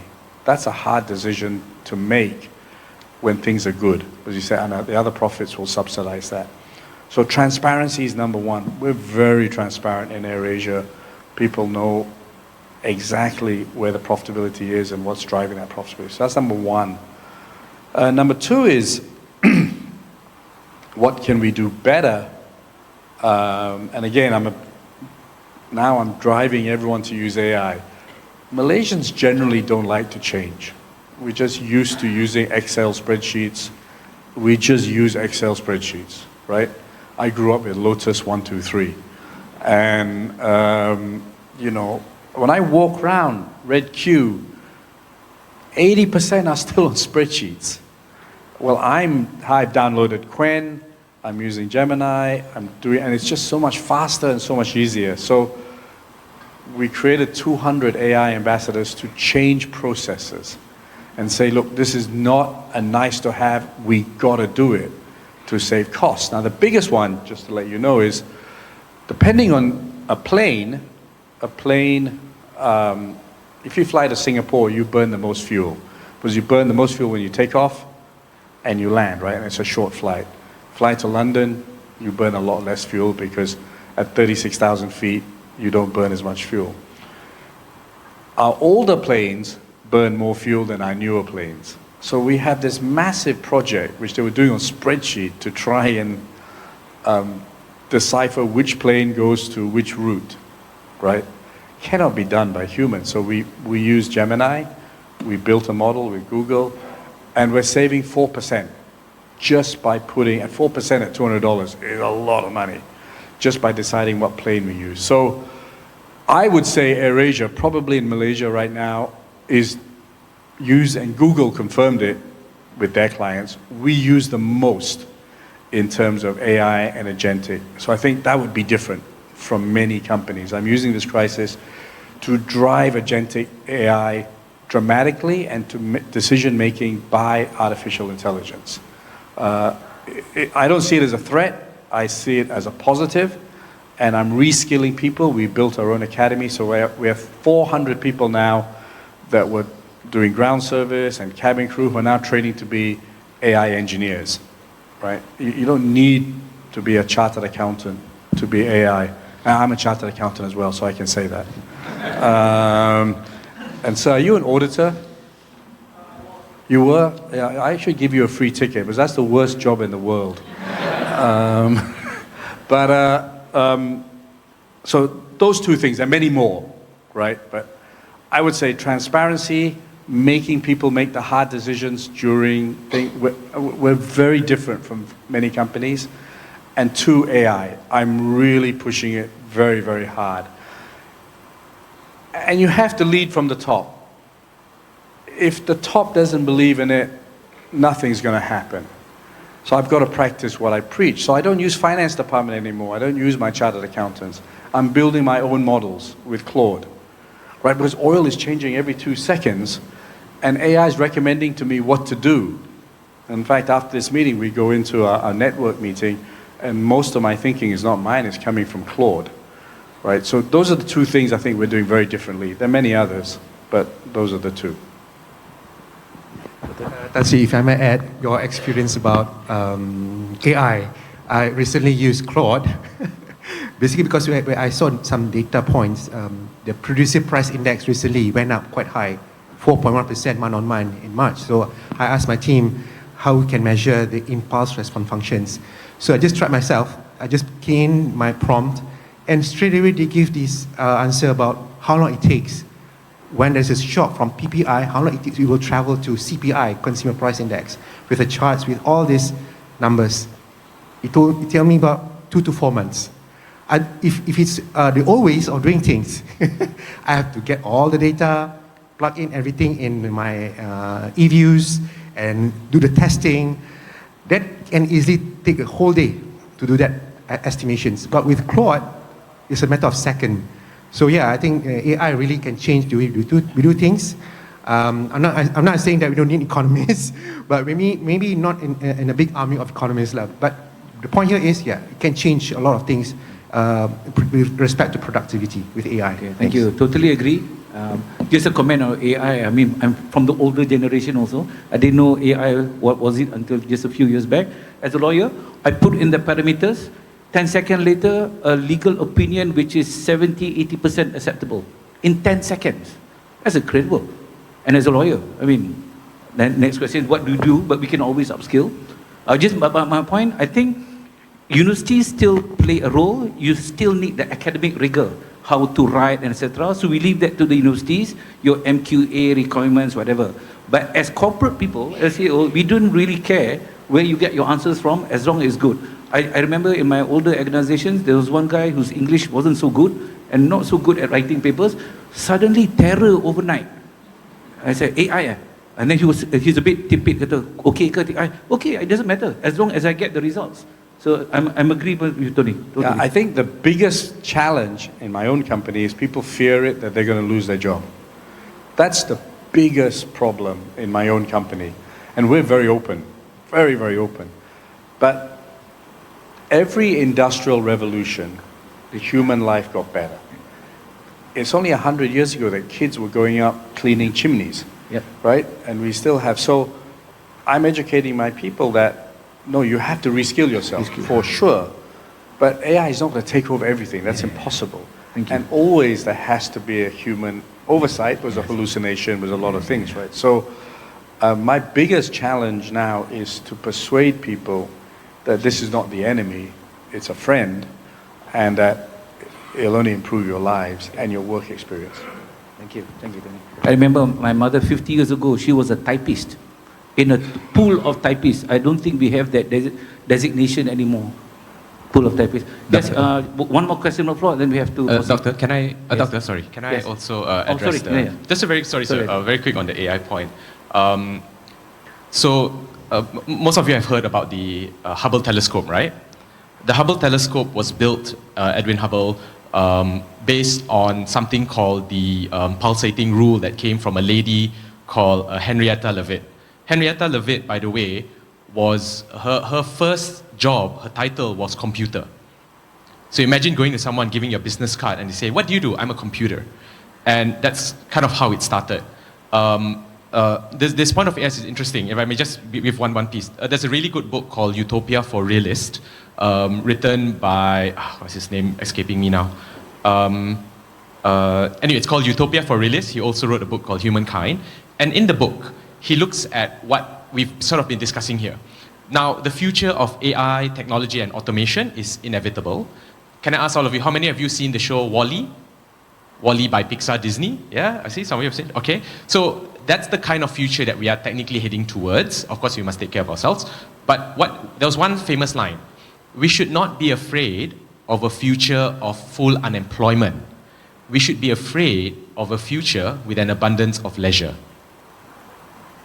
Right? So I'll just repeat that. We should not be afraid of a future of full unemployment. We should be afraid of a future where there is an abundance of leisure. Now, I won't elaborate that too much. You can talk to me maybe after the panel, but that's it. Of course, last but not least, don't forget to say thank you to AI after the prompt. Just in case. Kurangkan budaya lepak lah. Last question before you go to the next round. Okay. Can you help with the microphone, please? That's okay. Thank you, Dr. Wafi, for opportunity to ask question. My name is Azrin. I'm representing, I'm advisor to the Koperasi Telecom. Having left my roles before to pursue my personal interest. Okay, I've followed your work very long. I've been your leadership in GLC for a long time.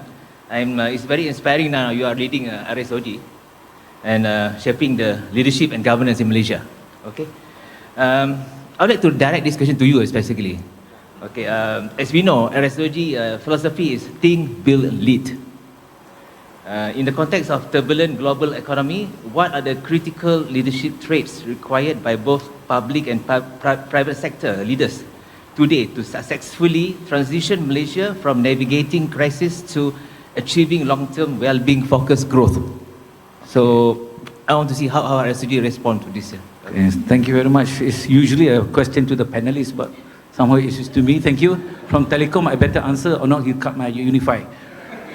Okay, thank you. I think some of you may not know that I'm quite new to RSOG, baru 4-5 bulan. So the mandate of RSOG has changed tremendously. And with the support of the board, just recently, we have changed, and roughly 70-80% of the activities we're going to do are new. While our bread and butter is still training, many kind of training, but we're going to be involved in involvement with the government, policy, GLC, dan sebagainya.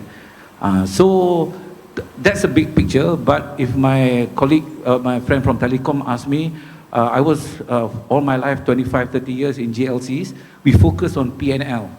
Everything is anchored on the P&L. Tak ada duit, jangan cakap lah. But now with this role in RSOG, we play more of an interventionist role to help government and the GLCs. So in terms of leadership, I think you need to be agile. One needs to be very agile. You have to dislearn what you're good at. If I was a good lawyer, only if I was a good lawyer 30 years ago, I have to stop about lawyering anymore. Don't talk about lawyering. Now I have to talk about leadership, government. So what does the government want? What is the government's needs? What are the pain points, etc. So you have to be agile. You need to be resilient. A lot of challenges. I saw my friend there, Nagib from Maida. You know Nagib from Maida? We did a project, UMW Aerospace. Malaysia, probably, if you do not know, we produced the fan case of Trent 1000 Rolls-Royce engines for B787 Dreamliners. So lain kali kalau naik kapal terbang B787 Dreamliner, tak kira kapal saya pun, the fan case, which is probably the most difficult thing to do, is made in Malaysia. It's made in Serenda by UMW, now part of SIGN. So you became very proud. And coming back to that was a 9.5 month project. Sleepless nights. To be frank, even the Mat Salleh cannot do it in 9.5 months. Only Malaysia can build a factory in 9.5 months. So coming back to resilient, hard work dan sebagainya. To answer, okay, I won't talk about myself so much, but thank you for your question. Next round of question, we're a bit late, but good interaction. Number 2, this is seranan KSN also. PPP, public-private, kerjasama awam swasta. How does the framework serve as a strategic tool for Malaysia to mitigate our economic challenges? Because as I mentioned earlier, it's not in the vacuum. Government nor swasta can operate in a vacuum. We need one another. So, panelists, please. Maybe I'll start from the other side. Tony, is it okay? I'll start from your side. Yeah. Partnership between private and government. Private and government. How does it work? Ladies first. Ask government first. Ask government first. Okay. Usually the policy part is the boring part. I think people like to hear on the experience, but basically I think for PPP, I think we have the PPP master plan, PCAS 2030, because in the long term, strategy for growth is to alleviate government financial burden for commercially viable projects. So to fund infrastructure when user pay model is involved, PPP will be the chosen method, because PPP is another way of alternative financing, but we have to have a control on that. So under the development plans, there's a window, a single window to look at PPP projects. So before it is an off budget, so we usually have it outside. Then over certain years we have some problems in actually meeting the financial requirements, demands. So in terms of sustainability, then we have this new master plan, and also we need to have a single window. So because I think in terms of developing certain sectors, and at the same time we need to safeguard fiscal balance, there's a need for this type of financing. This is something I think previously started by the government, but we have certain models. But moving forward, I think for infrastructure, for any other types that may benefit in a commercially type, and then it is more to user pay, it is better that we adopt for PPP, and especially when during crisis and the government face in terms of limitations in terms of budget. I think PPP is a kind of a way that we can look at to navigate the growth trajectory. So I think basically in terms of government, this is another alternative financing that the private sector can play a bigger role. Thank you. Thank you. Dr. Nizam, as a financial markets person, how do you view this PPP involvement from the financial markets? Of course, banks are there for, to make some profit, but overall to the economy, how do you see it? Yeah, I think the main issue is the asymmetric informations between the private and the public. And for instance, when it comes to infrastructure projects such as highways, they will base it on the traffic forecast. And along the way, there will be changes, and some of the forecasts may not materialize. That will have an impact the program infrastructure, the financing programs. So I think in that sense, the risk associated with the projects itself and how it can finance. And obviously, the way I see it, debt financing may seem to be a suboptimal way of doing things, and it's always how we can share the risk, which means from Islamic finance point of view, perhaps musyarakah contract would be the ideal solutions but that will take a while But again, it revert back to the structural problems.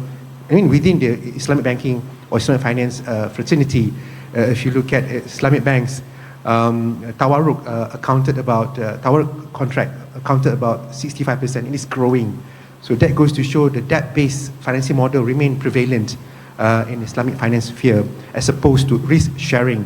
Musyarakah share is going down. So I think the way I see there's a mismatch between the Islamic finance, perhaps in this area, PPP projects, which warrants a relook in terms of how we can approach the projects. Yeah. So one thing you highlighted was asymmetry of information. So maksudnya information tak sama. So if you remember our economics efficient market hypothesis, information must be conveyed equally and at the same time. So this is one of the issues Dr. Nizam mentioned. Tony or Daniel, either of you? Just a very quick one. I've had the privilege of working in the private sector. I was a lawyer early on. Then I worked in government. I was in 3 ministries: education, higher education, finance. And now I'm in a think tank, which is owned by the Jeffrey Chia Foundation, right? So I do a little bit of work with the Sunway Group side as well. And different perspectives have given me a very different shifting view. Of course, government's role is to regulate, set direction, policy and strategy. Private sector role is innovation, market, economy, etc. So if I was still in government, I'll say we have to make sure because government protects the public interest. Private sector will say, get out of our business and let us innovate and thrive because that's the only way for change to happen. I think Tan Sri's story, having started at Asia, coming through, battling different governments around the region is quite a telling example. Maybe you can add on to that. He can share about that. But from my perspective, and the one thing I'll probably say is, I think we need more, this is a very favorite government term, more cross-fertilization opportunities. And what I mean by that is have more people from the public sector come to private sector entities and be exposed to a very different world. And likewise, those from the private sector to have opportunities to be attached to the public sector. Inshallah, that's on the cards. RSOG is going to do that. Okay, maybe we can work together, inshallah. Okay, so that's all I was going to say. Thanks. I'm not an expert on public-private partnership. I would love to see a government that facilitates business, of course to protect the public interest, not be in business so much, but to facilitate innovation, to facilitate entrepreneurs and private companies. I think there's a tough position, and I have been in a very tough position because we're effectively sometimes seen as competing against the government. I don't see that. But because Malaysian Airlines is owned by the government, because Malaysian Airports is owned by the government, when I'm outspoken and saying what I believe, the government feels I'm attacking them. I'm not. I'm saying KLI2 was not a good airport. I've been proven right. And so there's the dichotomy in Malaysia, that government is quite heavily involved in business through direct, through GLCs, and it's a big part of the economy. And I do think it stifles innovation and competition sometimes. Margaret Thatcher, probably her best economic theory was to remove government from British business, British Gas, British Telecom, British Airways, etc. So I was told I can say whatever I want, please, without being arrested by anyone today. So, but I mean, I've said this to the Prime Minister as well, many Prime Ministers, that governments and the civil service should facilitate business, protect the public, regulate irregularities, because private industry is also great at scams and destroying lots of things, etc. So there must be regulation, etc. But don't be in private business so much. I think that would be a great step forward. I'm all for public-private partnership because effectively it's becoming that. And I'll give you a very good example, a live example of public-private partnership now that involves AirAsia. I think the government was spectacular in bringing in outside investor into Malaysian airports, right? I'm going to be very direct here. We are Malaysian Airports' biggest customer. Malaysian Airports never came to our office in 18 years. Not once, right? Not once. It was like they were doing us a service and there was no cost control. I mean, my battles are publicly known, right? Since GIP has come in, which I really applaud the government, it is now being driven as a private enterprise. And they know their biggest customer is AirAsia. And they've come about 72 times to our office, right? You look at KLI2, it's transformed because they're listening to us. There's no more tight boarding lounges, it's all open plan. Even there was a massive kind of reception at the beginning of KLI2, that's gone. So there's a lot of freedom of space. We're working on many things with them that could have been done years ago, right? So that's a good example of public-private partnership, as EPF is still there, MOF is still there, MOT is still there, but then there's a new level of thinking, a profit motive, a driver, and what's going on. And I know Malaysian Airlines because one good thing about this crisis, we're all friends again. And hopefully there'll be a Malaysian Aviation Society starting. But even MAS is saying, oh, it's so much better to work with MAB now. So I think where the government wants to be heavily involved, having a private partner is good. But my statement is I'd rather the government focus on creating the right environment for companies to invest in Malaysia and for entrepreneurs to invest and facilitate it and regulate it and protect the consumers as well, rather than being involved in business. Okay, thank you, Tony. I think the issue that Tony brought up is crowding out of the government, by the government into certain industries. I don't think it's, well, maybe crowding out is in some instances. That was mentioned by Tan Sri Azman previously. Yeah, Khazanah. he was part of that problem. He's my very good friend. He showed me the other day at his open house. We had an SMS fight for like 2 hours. I'm glad he said that. He's never said that to me. But he's a great guy. And he's a real asset to Malaysia. You talk about human capital. He's a great man. We didn't agree on everything, but he's done a lot of good things for GLCs. I think crowding out is the wrong word. I just think people think differently when it's private versus government. It's just a different mindset. It's not right or wrong. It's just different, and efficiency is different, and lots of things are different. So, I'm not crowded out. Malaysian Airlines would have liked us to have gone bust, for sure, and you were part of that team that did that, and you spent a lot of money trying to put us out of business. But you didn't crowd us out, right? And the Malaysian government allowed us to survive.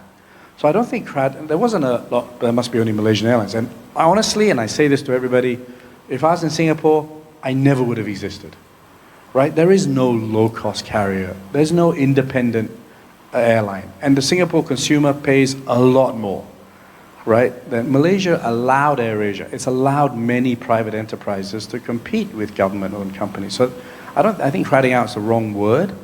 And we've been supported. They built a terminal for us, etc. So there is no issue in monopoly behavior, which is what crowding out is.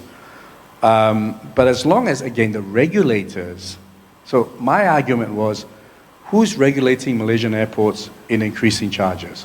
Who's regulating CAAM in overflight charges? Is it efficient? Are they spending money wisely? So that cost ultimately goes to the consumer. Donald Trump can say the taxes aren't going to the consumer, but he's talking rubbish. When you tax goods coming in, the consumer pays for it, 100%. So I would love government to say, yep, CAM, you can buy this new radar system, provided airlines will reduce their fuel burn by 5%. So there's efficiency in there. Making sure MAB is spending money wisely, which they are now, because there's a private enterprise in there, right? So I don't think crowding out is an issue. I think there becomes a confused issue because much of the government sits in GLCs. So when you say Malaysian Airports isn't doing a good job, the government feels, oh, you're attacking us. And that's a tough thing for a private enterprise like us. But I'm giving you a real live example that it's a pleasure dealing with Malaysian airports now. It has not been for 20 years, right? I'm being very open, but I'm also not open because I've said it. And we could have been so much bigger and so much better if we got Malaysia now. We're a bigger hub than Singapore. We're #1 mega hub in Asia and #6 in the world because of the connections. And that's primarily been driven by AirAsia because we fly everywhere, right? We fly to Kazakhstan now. Why did we fly to Kazakhstan? I saw it as an opportunity. Most Malaysians and Southeast Asians have not seen snow, right? If you go to Japan, you'll have to borrow money from his bank. It's so expensive. But Kazakhstan is 90% cheaper. So we did that. And then a lot of people from Kazakhstan, they're rich people. They've never come down to Asia. They've always been going to Europe. So you provide that connectivity, they come. Then we started Uzbek, and we're about to start Azerbaijan. So there's always a reason. Thank you, Tony. Good clarification on crowding out. It was used by Tan Sri Azman previously. And just I'm correcting him. Let him know. I stand corrected. And just as, I'm not saying either way right or wrong, but this is our environment. I used to head investor relations in one of the JLCs. So when you go overseas to attract investors, these are the really big investors, and then you mention GLC. In Malaysia, you're neutral or positive. Overseas, it's quite negative. They actually don't like GLCs overseas because they view that there'll be some intervention in your business running. So I had to explain to them, no, they don't do EPF, they don't interfere, blah, blah, blah. I'm just giving you the experience. Overseas investors, they're used to seeing a liberal market by industry players. Okay, not saying right or wrong. Okay, so next question, please. Question 3. This is our last row of questions. Question 3, to wrap it up. Third question, what key lessons can the speakers share from experience that help Malaysia navigate future challenges and reinforce? So we talked about earlier resilience. This is probably the opportunity to change our policies going forward. This is probably the opportunity for Malaysia to reinforce its diplomacy. Maybe we can get comments. I see the TKSU Kementerian Luar. He wasn't the guest list. Maybe he can give comments. But Malaysia always had a good name. So maybe going forward, we play both sides. We're nice to everyone. So people do business with us. Okay, Doctor, maybe first change. Thank you. During weekends, I got a question from BFM 89.9 about GST. So I was thinking about how to answer the question. So like it or not, I have to go through all this so-called literature, and I found this an old book, New Economic Model. It was launched in the previous administration in 2010. So I just read through the documents, so I saw GST. The point that we made in that document is that GST, then the plan was to cut corporate income tax and personal income tax when it's go live. And then I saw also GLC exit strategy. So coming back to Tony's points about the market structure, and the point I want to make is that I think the government has made a lot of policies. Of course, there are good ones, definitely, and perhaps it's not wrong to revisit those good policies, irrespective of the political spectrums. What matters is the good policies, and if there's, let's say, looking back to NEM can help solve some of the problem, do that. Because it was clearly stated in that document about the role of the market. And the plan was to reinvigorate private investments. I think that those are good plans, actually. And perhaps the lessons that we can learn from the current crisis is that we need to make pragmatic decisions. Because going forward, things are going to be very hard. Things are very, very uncertain. And therefore, we need to have a pragmatic approach, especially on policy making. So looking back, the past documents can help you guys do that. So I think that's my lesson. Thank you. Okay, can I quickly say something? Not answering the question yet, but you said we're nice to everyone around the world. It'd be great if we were nice to each other in Malaysia. I sometimes think we waste a lot of energy fighting each other, and we sometimes get stuck in all policies, and we really should relook and say, we have an amazing country. This is an amazing country. Look at the problems around the world. We don't have any natural disasters. We're really nice people. We all get on with each other. And it's a great place to do business. I built my business out of nothing. And we have a lot of talent here. But we do waste a lot of energy kind of fighting each other sometimes. I brought one of those points up between private and government sometimes. You think of the lost productivity from MAS and us MAS trying to kill us, basically. Captain Nizam was a fantastic CEO. He was the first CEO to say, no, we're not going to compete at low cost. Not everyone wants to fly low cost. People want full service. I'm going to focus on that market. He says there's a space for both AirAsia and MAS. That took 20 odd years. Every business, there's a Proton, there's a Rolls-Royce. there's a Tune Hotel, there's a Ritz-Carlton. We're the Peradua, right? We're serving the mass market. But a lot of people want full service, and they should pay appropriately for it. We're trying to serve the mass market. We're trying to, that's why I came up with the tagline, now everyone can fly, right? So because only 6% of Malaysians flew before AirAsia. So I do think a lot of energy is wasted through a lot of internal, and even in politics, right? I mean, you're friends with one, but then you can't be friends with the next guy. You get ostracized by seeing this politician, and it's a nightmare for a businessman, right? Because you can be a friend with this prime minister, but then you cannot be a friend with him anymore because the new guys. I just think we have to kind of move forward and put people first. This is an incredible country.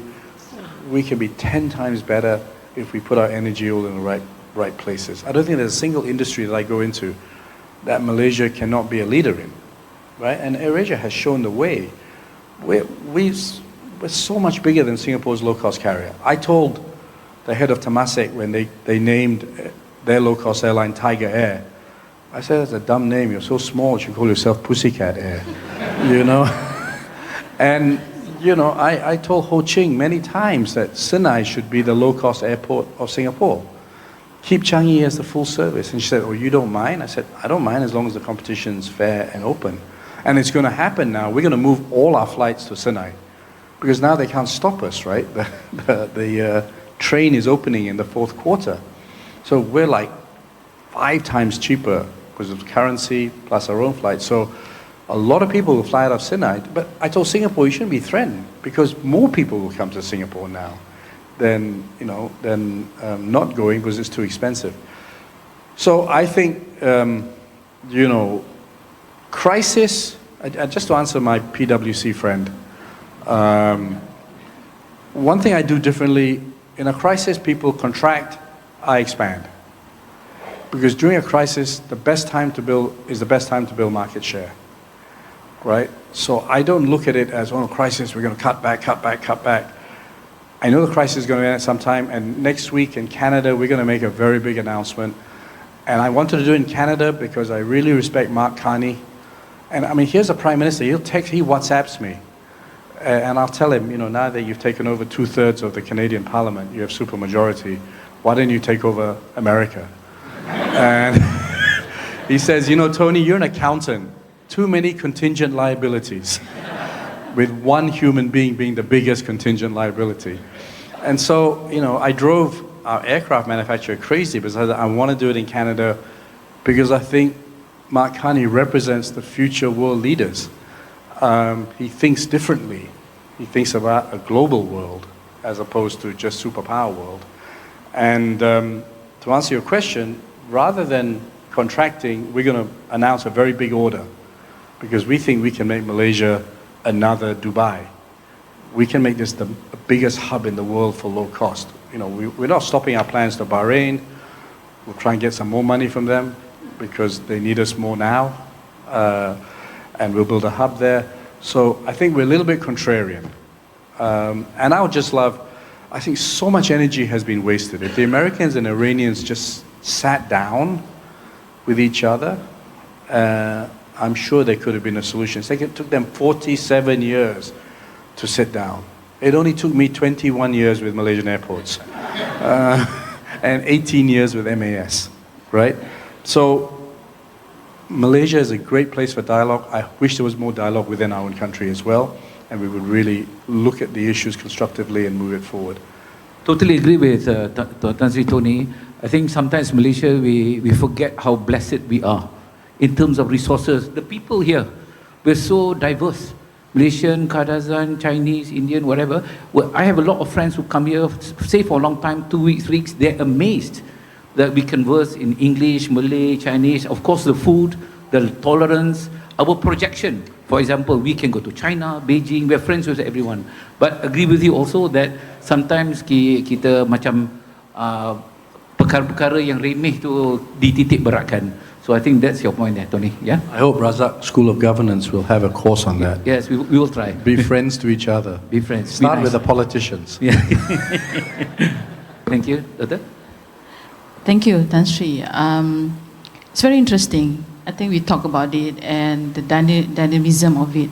Things, I think the economic is getting more complex, more dynamics, and we can see changes. I think in the public sector also we can see more dynamic, more higher focus on leadership, and a lot of changes, fast changes. Not like, I'm not sure. I think when you talk about policy, maybe during that time is the correct policy. We don't say it's a wrong policy. During that time, that's the correct policy that we take, and over time we look at the changes and how we will improve further. I think that's the way we look at policies. Going back, just one example, when I was there during the digital economy blueprint, we were supposed to come up with that blueprint, and during that time I was the director, and I said, do we have digital economy here in Malaysia? It's because we did not see this during the COVID, and we are supposed to do, and everything is shut down. We don't have any, limited informations and all that. So, but when we look back, the policy already started in 1995, and when we come up with the blueprint, I think we have already quite a lot of things in place, but it's not kind of well documented and it's everywhere. But when we got together, then we launched the blueprint, we launched the Majlis 4R, and then we can see now the focus on digitalization, on even in 13 plan, we wish to become an AI nation. But even though with that, quite a lot of focus on the policies, we know that AI adoption is still very, very low, especially in MSMEs. Maybe people, they talk about AI, but what is it that they need to do? How many of us really know? So what we need to do in AI? What AI will help us? How we use AI to move forward? So we still have a long way to go. But basically, in terms of policies, like you say, our policies is always in the advance. But I think implementation, we need to look at it, because implementation will take some time. So moving forward, I think the crisis is getting more complex, because when it hurts into, when we have moved from just the oil price issue, we have now the issues on supply chains, logistic costs, energy supply, industrial materials, inputs, food prices. And there is this need for us to actually look at all this, and I think what the government wants to focus is on stabilizing energy supply and critical inputs. So this will include fuel, electric, petrochemicals, fertilizers for industry. So we want to maintain that at the industrial level, the output is coming out, and then we have in terms of process, in the producing of the outputs. So second is on the controlling the cost burden to the rakyat. I think I think certain sector they already feel, the industry, the manufacturers, the SMEs already felt the impact. But I think in terms of government, it is where that we need to ensure the supply, so that the cost, whatever we pass through to the rakyat, will be minimal. But we know that it's not that easy when the price of price has increased over 40%. So in terms of how moving forward to reinforce our resilience, is that we need to ensure that the continuity of development projects. So I said that we have yearly about 80-90 billion. If you look at if you calculate, even the subsidy easily come to that figure. But at the same time, we do need to proceed with projects, because all projects, they have the aim, like we have schools, building of hospitals, that we already a certain objective. So when we kind of delay the projects, not only we delay in terms of cost, of high cost, but in terms of the benefits to the people. So there's the need for us to continue with development projects, but we know they're going to be we need to relook at the projects, and protecting jobs and family income. I think this is the critical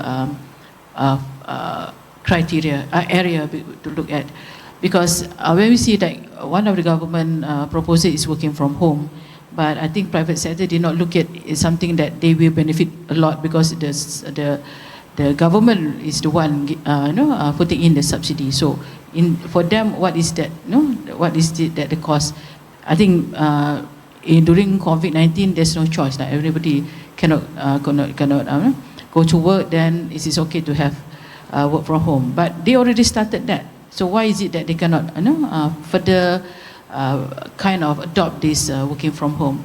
So I think in terms of if you want to look at the effectiveness, then I think in the government the numbers is not that big. So I think the Intan and then the JPA have made the numbers is more than more than 1 million in savings. But if the private sector really be involved, I think the numbers of dollars that we can send, ringgit that we can save is quite a lot. So maybe I think one of the things that we can look is to look at that option, and if possible that with the kind of the initiative that the government have, the private sector might look at other options than just start to fire people. So maybe look at alternative ways of part-time or other things, because when people lost their jobs, it will impact their family income, it will impact the livelihood of the people. So basically those are the things that we wish we will not be there, because when we know that when there's no income, it will be difficult, especially during the time of crisis. And then on the building the economy resilient in the long run through energy safety, we talk about that, food security, circular economy, bio-organic fertilizer. We are looking at alternative for, like I said, for fuel, we're looking at biodiesels. Untuk fertilizer, we're looking at bio-organic. And, and at the same time, we need to always ensure that the domestic supply chain is intact. So quite a lot of things that I think in terms of Malaysians that we need to be together. One of the good things is that we found out that the numbers of people using the private transport and rail is increasing. This is a good part of it, that will change your behavior. So maybe the next change will be the way you spend. Though we said the consumption is the key driver of the economy, but at this moment of time, maybe we can relook, because if everybody cut everything, then the SMEs also cannot survive. But basically, one last point, I want to talk about the one Tan Sri said about crowding out and all that.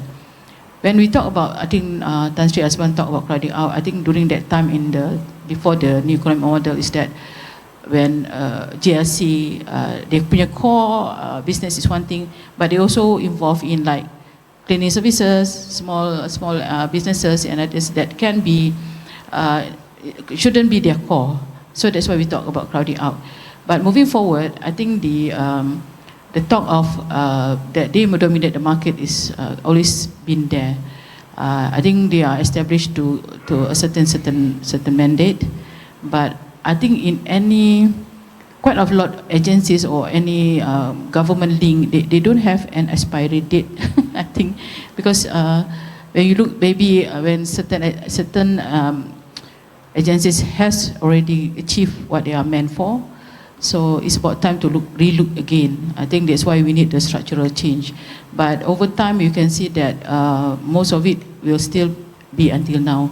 So some people say that some say it's good, some say that you need to relook at restructuring. I have friends from JPA always said that you need to restructure. Even when you talk about digitalization, there are ministries that have quite a lot of people, and then they did their digitalization, but those people remain in there. So we're supposed to give to other ministries, but it doesn't happen because the ministry like to maintain their numbers of workers, in that area. So I think in terms of moving forward, we need to believe that we need to relook at our resources, maximize it, and learn that maybe if this kind of resources might be better somewhere else. You don't have to contain whatever resources in your organization. That's why we said the restructuring need to happen. But it doesn't happen because people always say that, kalau ada jangan buang, jangan keluarkan. You have to maintain. So I think that moving forward, in terms of productivity, we talk about productivity in the public sector, which is equals to, we don't have productivity in the government, but we look at it as the public service delivery, in ensuring that public service delivery really meets the expectation or the demand of the people. It must be efficiently allocated. and with the future leaders, I believe quite a lot of here government servants to look at the leadership in the organization so that we can create more faster changes, we adopt more new techniques, we apply whatever need to be done so that the dynamism is there, and in a way we can become a high income nation. So in 13 plan we hope to become a high income nation, but I think the question also what happened after that. So one thing is that I think people are skeptical that we become one, but I do believe we will become it, only the time. But when we reach that, we need to look at how we want to move forward. So with that, I think in terms of challenges and resilience, Malaysia, we have that, but I think over time we need to enhance because the dynamism, the complexity is, is there, and we need to adopt to the current changes. Thank you. Thank you, Doctor, for the clarification, especially on crowding out. Now I understand better. Okay, thank you, Daniel. Okay, Yeah. thank you, Doctor. I'll try to keep it short. So let's go back to the problem statement. Today we are discussing about the crisis in Iran. Let's remember something we all forgot, which was Greenland. So there's obviously going to be the next frontier of crisis. The Northern Sea Route, the NSR, is approximately 8,000 kilometers long. Whoever controls that trade route, no thanks to climate change, will also see a 30 to 40% reduction in supply chain, which therefore means huge capital potential profits. So that's the first. China and Russia are also looking to work together to build that trade route. So that's also where another challenge lies. The third challenge is also this aging societies. I spent a couple of months in Singapore last year, and I can tell you this, long story short, even they did not get their projections correct when it came to planning for aging society. So these are phenomenons that, by and large, are beyond our control, sometimes as much as we try to address it. Now, there's a very good book called Mega Threats by Nouriel Roubini. I would highly recommend you read that book. It gives you an overview. So that's a problem statement that we're working with, namely, there will always be challenges in time to come. The question for all of you in the audience here is, what are you doing in your positions, in your roles, in your influences to make a change when it comes to these spaces? Now, lastly, two quick points about moving forward externally and internally. I think externally, we've spoken a lot about Malaysia's strategic position, defense position. One thing I'll add is if we look at countries like Turkey, who built military capability 2 decades ago, is that somewhere a direction in which Malaysia needs to move to protect itself in time to come? Some might not agree with it. I think that's a very dangerous space to look into, but these are kind of discussions that will unfortunately emerge because of the uncertainty around us. Externally, we also look at ASEAN. I think we need to double down on ASEAN, the Digital Economic Framework Agreement, because that's how we build resilience. Now, here's an interesting fact. Do you know what the GDP of Timor-Leste is and the GDP of Gaza? I'll say this, the GDP of Gaza is higher than Timor-Leste's. So that means that even within ASEAN, we have member states like Singapore on one end, Timor-Leste on the other end, and so much work that needs to be done to bring everybody up together so that nobody's left behind. That's external. Last point, internal. Earlier, I mentioned the book, Utopia for Realists. I remember the author's name now, it's Rutger Bregman. And I think what we need to is, earlier we talked about building capacity, investing in our people, cross-fertilization. Last but not least is, maybe we need to relook our economic models and resilience. The care economy is going to be really important. I'm an advocate for example, housewives being given some kind of universal basic income to support their livelihood, because that's a huge factor to economic development. I believe we need more care providers, social welfare workers, people in orphanages, aging society, and the likes. Because these are areas where there's obviously a lot of human value to it. Let's not even worry about consumer prices and all of that. If we are able to take care of each other, and I sincerely believe that in this world there's a lot of abundance.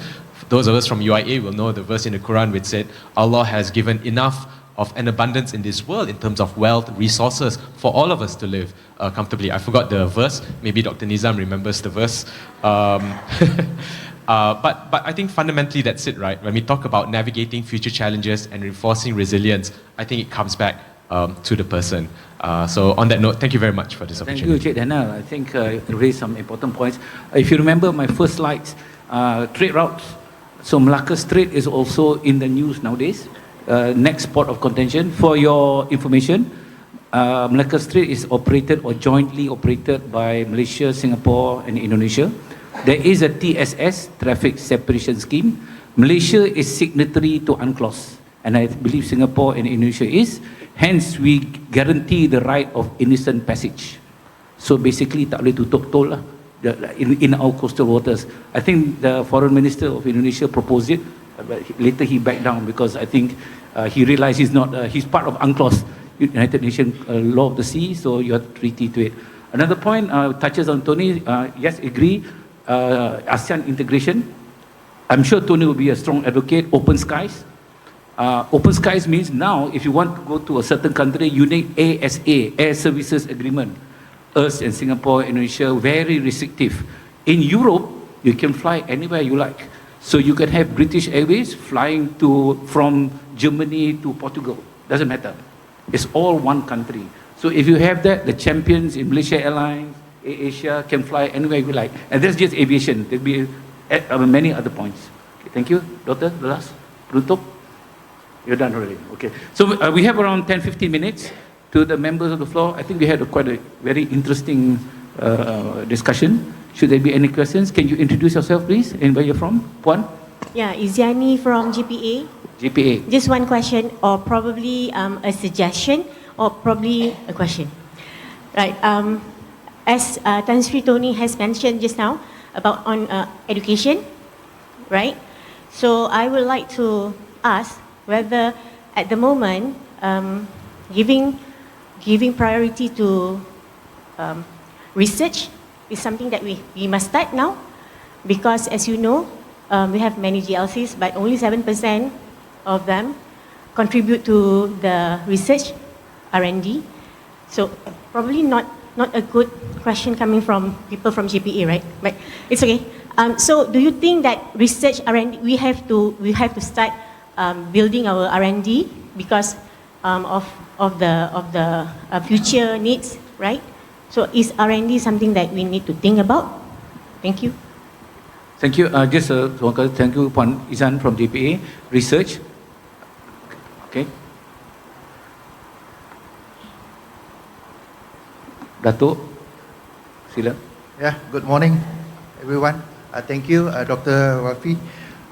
My question is about the PPP, refined PPP.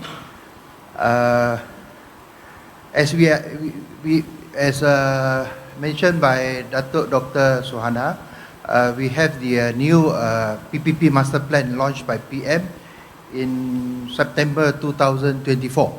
So my questions and also my suggestions. Actually, this new plan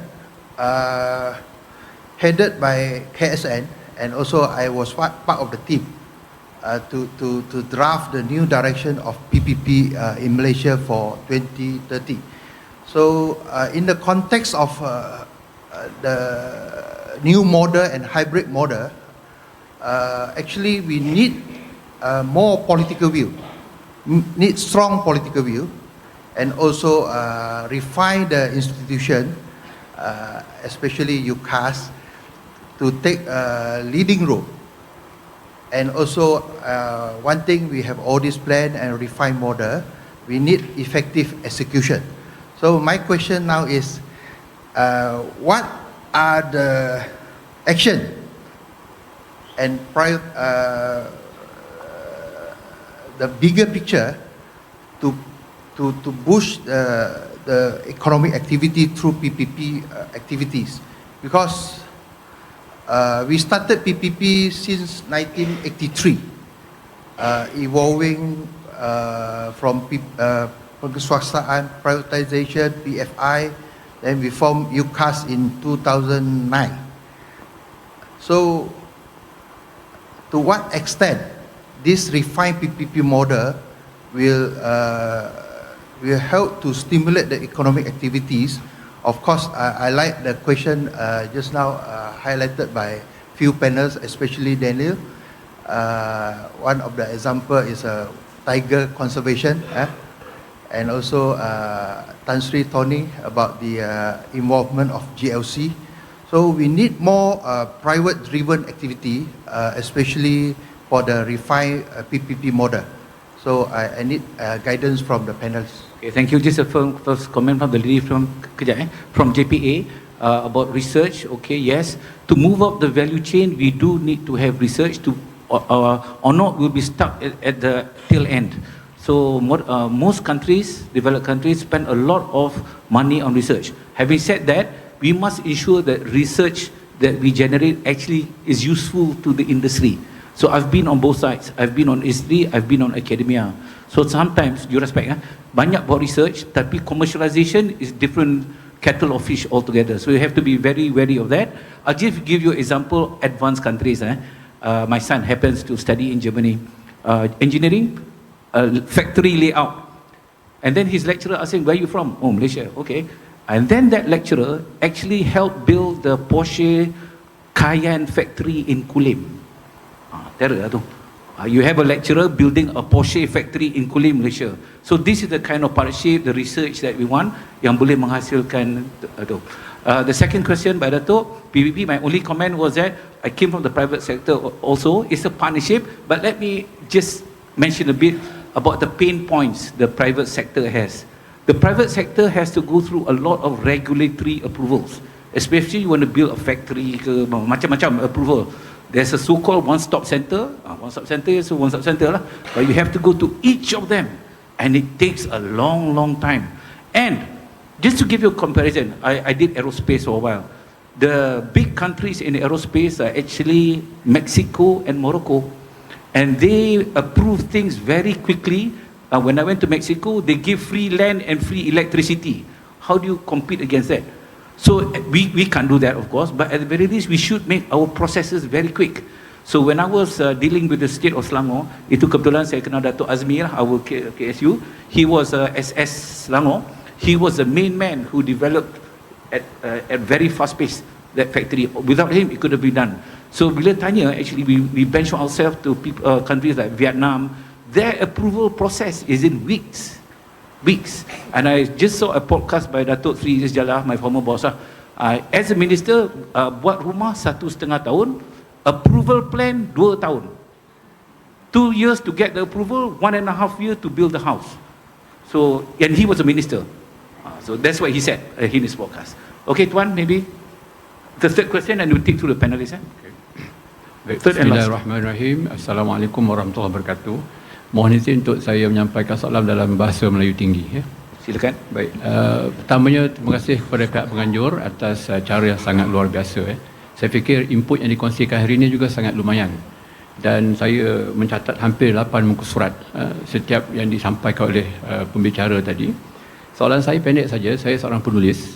Jika saya ingin menulis buku yang seterusnya, saya telah menulis 4 buku bertemakan kepimpinan. Apakah agaknya tajuk buku yang patut ditulis bersesuaian dengan tajuk yang kita bincangkan pada hari ini? Terima kasih penyataan. Assalamualaikum warahmatullahi wabarakatuh. Okay, ini pivot to manual, tapi off the cuff kita boleh pakai AI lah Tuan. Tengok. Joking lah. Okay, so the 3 questions now, if the panelists can just take it quickly to wrap up. Tony, you want to start? I think research is critical. I completely agree with Dr. Wafi that it should be research that can be commercialized. But I also think that research is the bedrock of a university in terms of thinking. So some research may not need to be commercialized. I think we are both commercial people.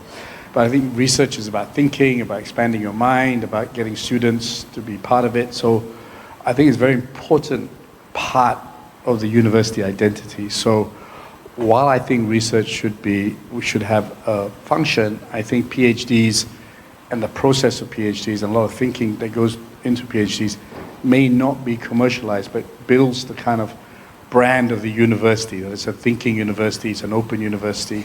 And so I think it's fundamental to our nationhood. I forgot the other 2 questions. Private partnership, the gentleman. Oh yeah, my views are very clear on you that. said it already. Yeah. Alright, okay, itu sajalah. And the third one, if you have a name for this forum as a book, as a branding, you're the branding guru, Tony. Oh. Yes. How do you brand it? Everyone can read. So what was the question? If we name this conference? This conference, if we were to turn into a book, the gentleman has written something, what would you call it? The future of Malaysia. Future of Malaysia, tuan. Masa depan Malaysia. Okay, terima kasih. Cik Daniel. Thank you. So first berkenaan dengan R&D. How old are you, Daniel? Almost 40? 40? Almost. Oh, wow. You look very young. Thank you, sir. You're very smart. You should work for us. Oh, That's Tony.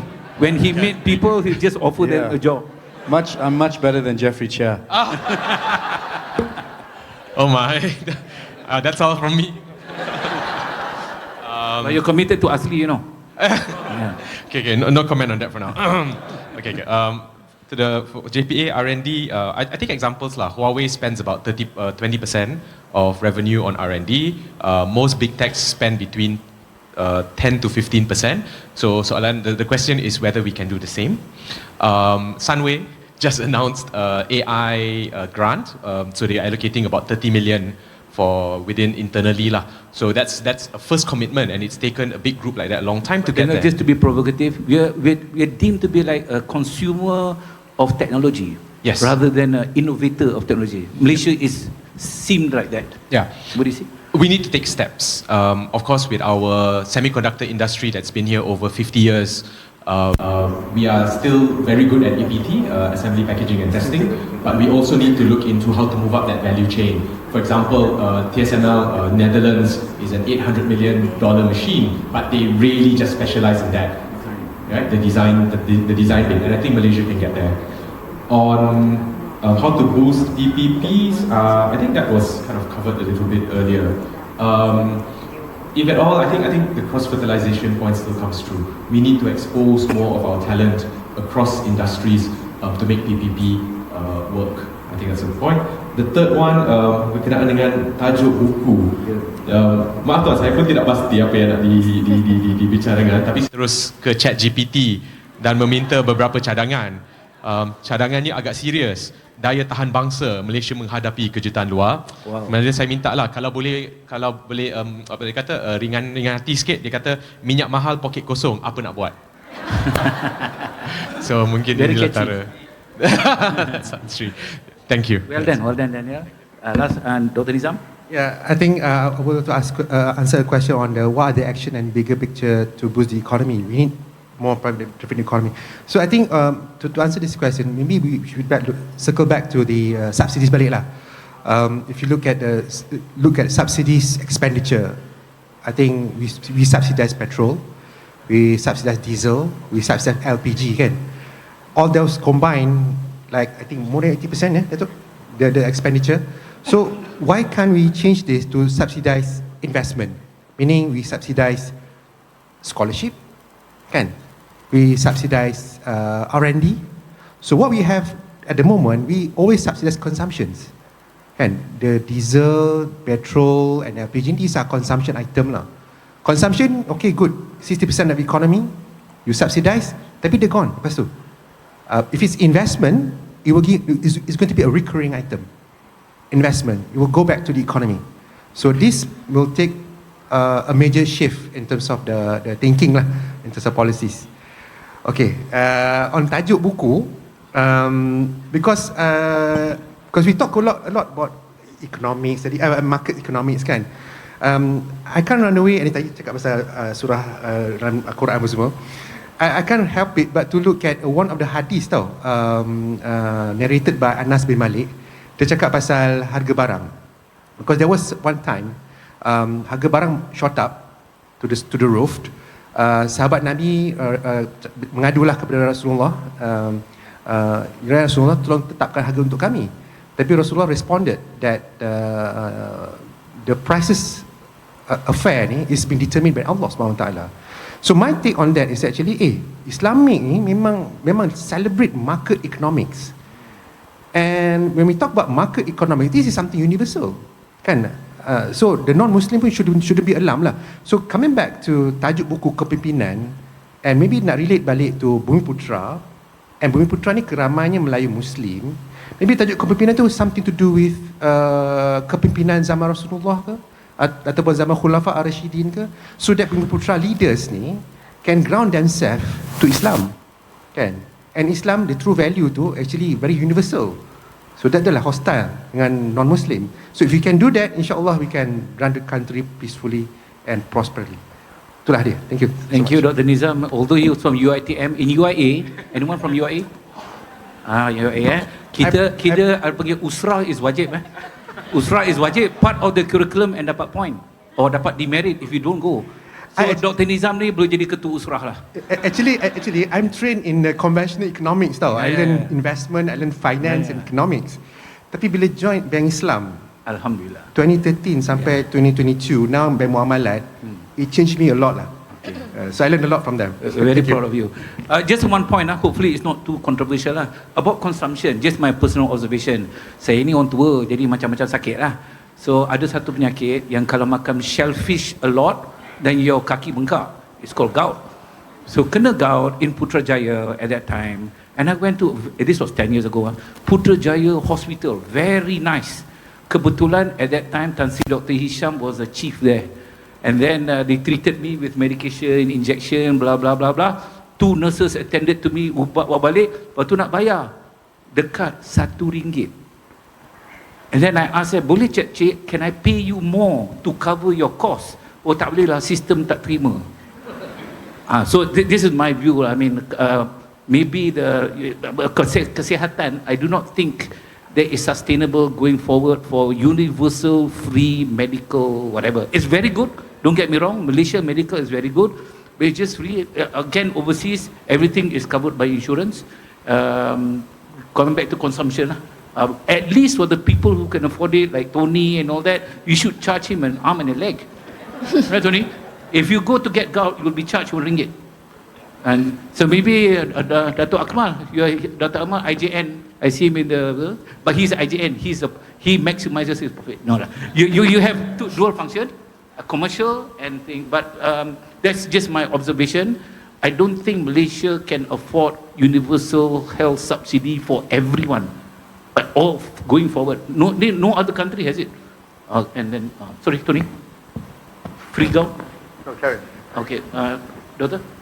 Okay, thank you. I was quite happy to hear that lots of people want to pay more, because sometimes you want to just increase from $1, RM1 to RM5 pun such a big debate lah. I think it's good. Kita targeted subsidi. Even fuel pun we should targeted lah sebenarnya. Tak semua orang patut dapat kan. Tapi like this is the government, I say lah, the decision of the government. Moving forward, I think research is important. Malaysia, kita spend quite a lot on research. Maybe kena tengok balik lah research yang telah kita buat oleh universities basically, dan implement instead of just basic research tapi tak ada ke mana lah. Basically universities banyak nak dapat grant tu banyak kan, tapi what happened after the research tu on PPP, I think Datuk knows better lah. I think we went quite a lot of process masa nak come up with the new tu. I think moving forward, it is an alternative financing. The government cannot don't have the means lah, I say, to budget for everything. If it is good, it is will benefit the rakyat with the proper mechanism, with the proper structure. It should be, kita should support. Tapi like you say lah, there's also the political will, which projects come. Sometimes ada sekali tu, we have this project on digitalization, come to us, kita nak mampu pun tak nak proceed, pergi kat UCAS. UCAS said, you all tak tapis betul-betul sebab sampai kat dia. I said, no, it's not kita tak tapis because the cost is too high. So after discussion, patah balik jadi projek DE. So those things can happen. First we said it's a PPP project, but because of the nature of the project, it's become it's under development expenditure. Development expenditure. So basically, I'm just ending up my today's discussion for me is very important lah, for us to understand that this is more of supply crisis, and that people need to understand why certain measures cannot be taken, and then it is better kita opt for other measures lah. Untuk penulis tadi tabik jugalah. So maybe I think, I don't know, kecemerlangan kepimpinan dalam tangani krisis lah. So we talk about everything is on leadership. What makes you the one yang can solve the problem lah. I think like that. Itu saja. Terima kasih. Terima kasih, Datuk Doktor. So we thank you all the panelists. We have come to the end of session. Master Can I Tidak. quickly say something? Yes, Tony. Just marketing man. since be very focused now. I'll be looking. Since everyone is saying tough on the economy, etc., who wants a free ticket? Okay, the woman at the back, you were first. Yeah. Come up. Come up. Come up, silakan. Perkenalkan diri. Speed is everything. Come to the front. You want her to come to the front? Yeah, come to the front. Come to the front, puan, untuk dapat tiket. Quick. Nothing is free in life. Nothing is free in life. You have to walk up to get Kena your datang ke ticket. depan dan cakap sepatah kata. No. Sila, Come up to sila. the stage. Naik stage. Stage. This thing wouldn't have happened in Masrah. We need all kind of approval to do this. We probably wouldn't be approved also. Okay. Do you mind? Yes, please. You don't have a choice though. I got the microphone. What's your name, ma'am? My name is Azwa from TM actually. TM? Yes. Telecom Malaysia? Yeah. Oh, okay. I was anticipating that you will say You something. anticipating? Yeah. See, are you public-private partnership, right? Okay, where do you want to go? China. China? Yeah. That's a big country. Where specifically do you want to Yunnan? Yunnan? Yeah. Do you fly there? You, which city in Yunnan? Not sure. Not sure? Yeah. Okay. No. We do fly to Yunnan, but Yeah. it depends on the city. We fly a few. Which city do you want to go in Yunnan? I'm not sure. You're not sure? Yeah. All right. You can fly to Yunnan. Okay. Sure. Thank you. Okay. You want to take a colleague or you want to take a husband or Yeah, I'll take my husband. take your husband? Yeah. You sure? Yes. Sure? 100% sure? Yeah, 100% sure. Okay, you can take your husband. Yeah, thank you so much. Later, I'll give my email to Yeah. the good doctor. Here's my number anyway. Yeah. You can match it. Okay, terima kasih. Thank you, Doctor. Have fun. Puan Thank nama? you. Nama? Puan Azwa. Terima kasih Puan Azwa daripada TM. So well done, Tony. You upstage everyone by doing that because I was just going to do a bit of marketing on RSOG. RSOG ni we provide many things. Primarily previously to the government with Intan, but now under the new scope, we even service the GLCs. So thank you all the GLCs who've been coming to us. Nothing is too big or too small for us. For example, we've got a lot of take-up for our etiquette and protocol, and even Bahasa Malaysia. And also things like regulatory management, stakeholder management, etc. A lot of kawan-kawan GLC dah datang kita. Inilah PPP. PPP. So just as a closing, thank you to all the panelists and the audience. Just some rumusan. Turbulent economy is not going to be, it's not the last, it's not going to be the first. 1997, World War II, all economic shocks. Ripple for Malaysia, the external shocks are not distant. They're coming. It has come. Even though a bit delayed, it will come. The key thing, resilience. We have to be resilient dan mudah berganjak. Jangan fikir cara dulu mendatangkan kejayaan sampai bila nak pakai cara dulu. Masa berubah, zaman berubah, cara fikir kena berubah. Strategic positioning, where we are, Malaysia's trusted role. We are not the middleman. We are nice to everyone. We can play a very more important role. Coordination among sectors, private and public, they're not distinct. You don't act in a vacuum. We're here together to make things work for betterment of Malaysia. Global disruption can be immediate. It's a choice that we make. Are we going to stay stagnant or, Dato', is this an opportunity for Malaysian government to do things? So I hope I can pay 100 ringgit for my gout treatment. That is a market out there. It's 100 ringgit minimum. But you charge RM1. Sorry, I just think it's not fair.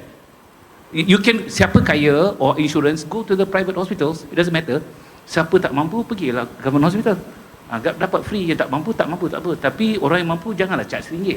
And RM1 won't even cost the cover of the card. The card probably costs RM5. Okay, so we have to adopt NSAs. Lastly, I would like to, I'm quite new to RSG, I'd like to thank all my staff. Actually, this idea came 20 days ago to do this forum, and 20 days later it came a reality. 20 days. So can you all stand up and be counted? Siapa? Alwi, Nena, tolong diri, dia malu. Tolong diri sikit, nak orang tak kenal. Okay, sana. So ini staff-staff RSOG yang bertungkul lumus untuk buat siap dalam masa 20 hari. So sekian, terima kasih.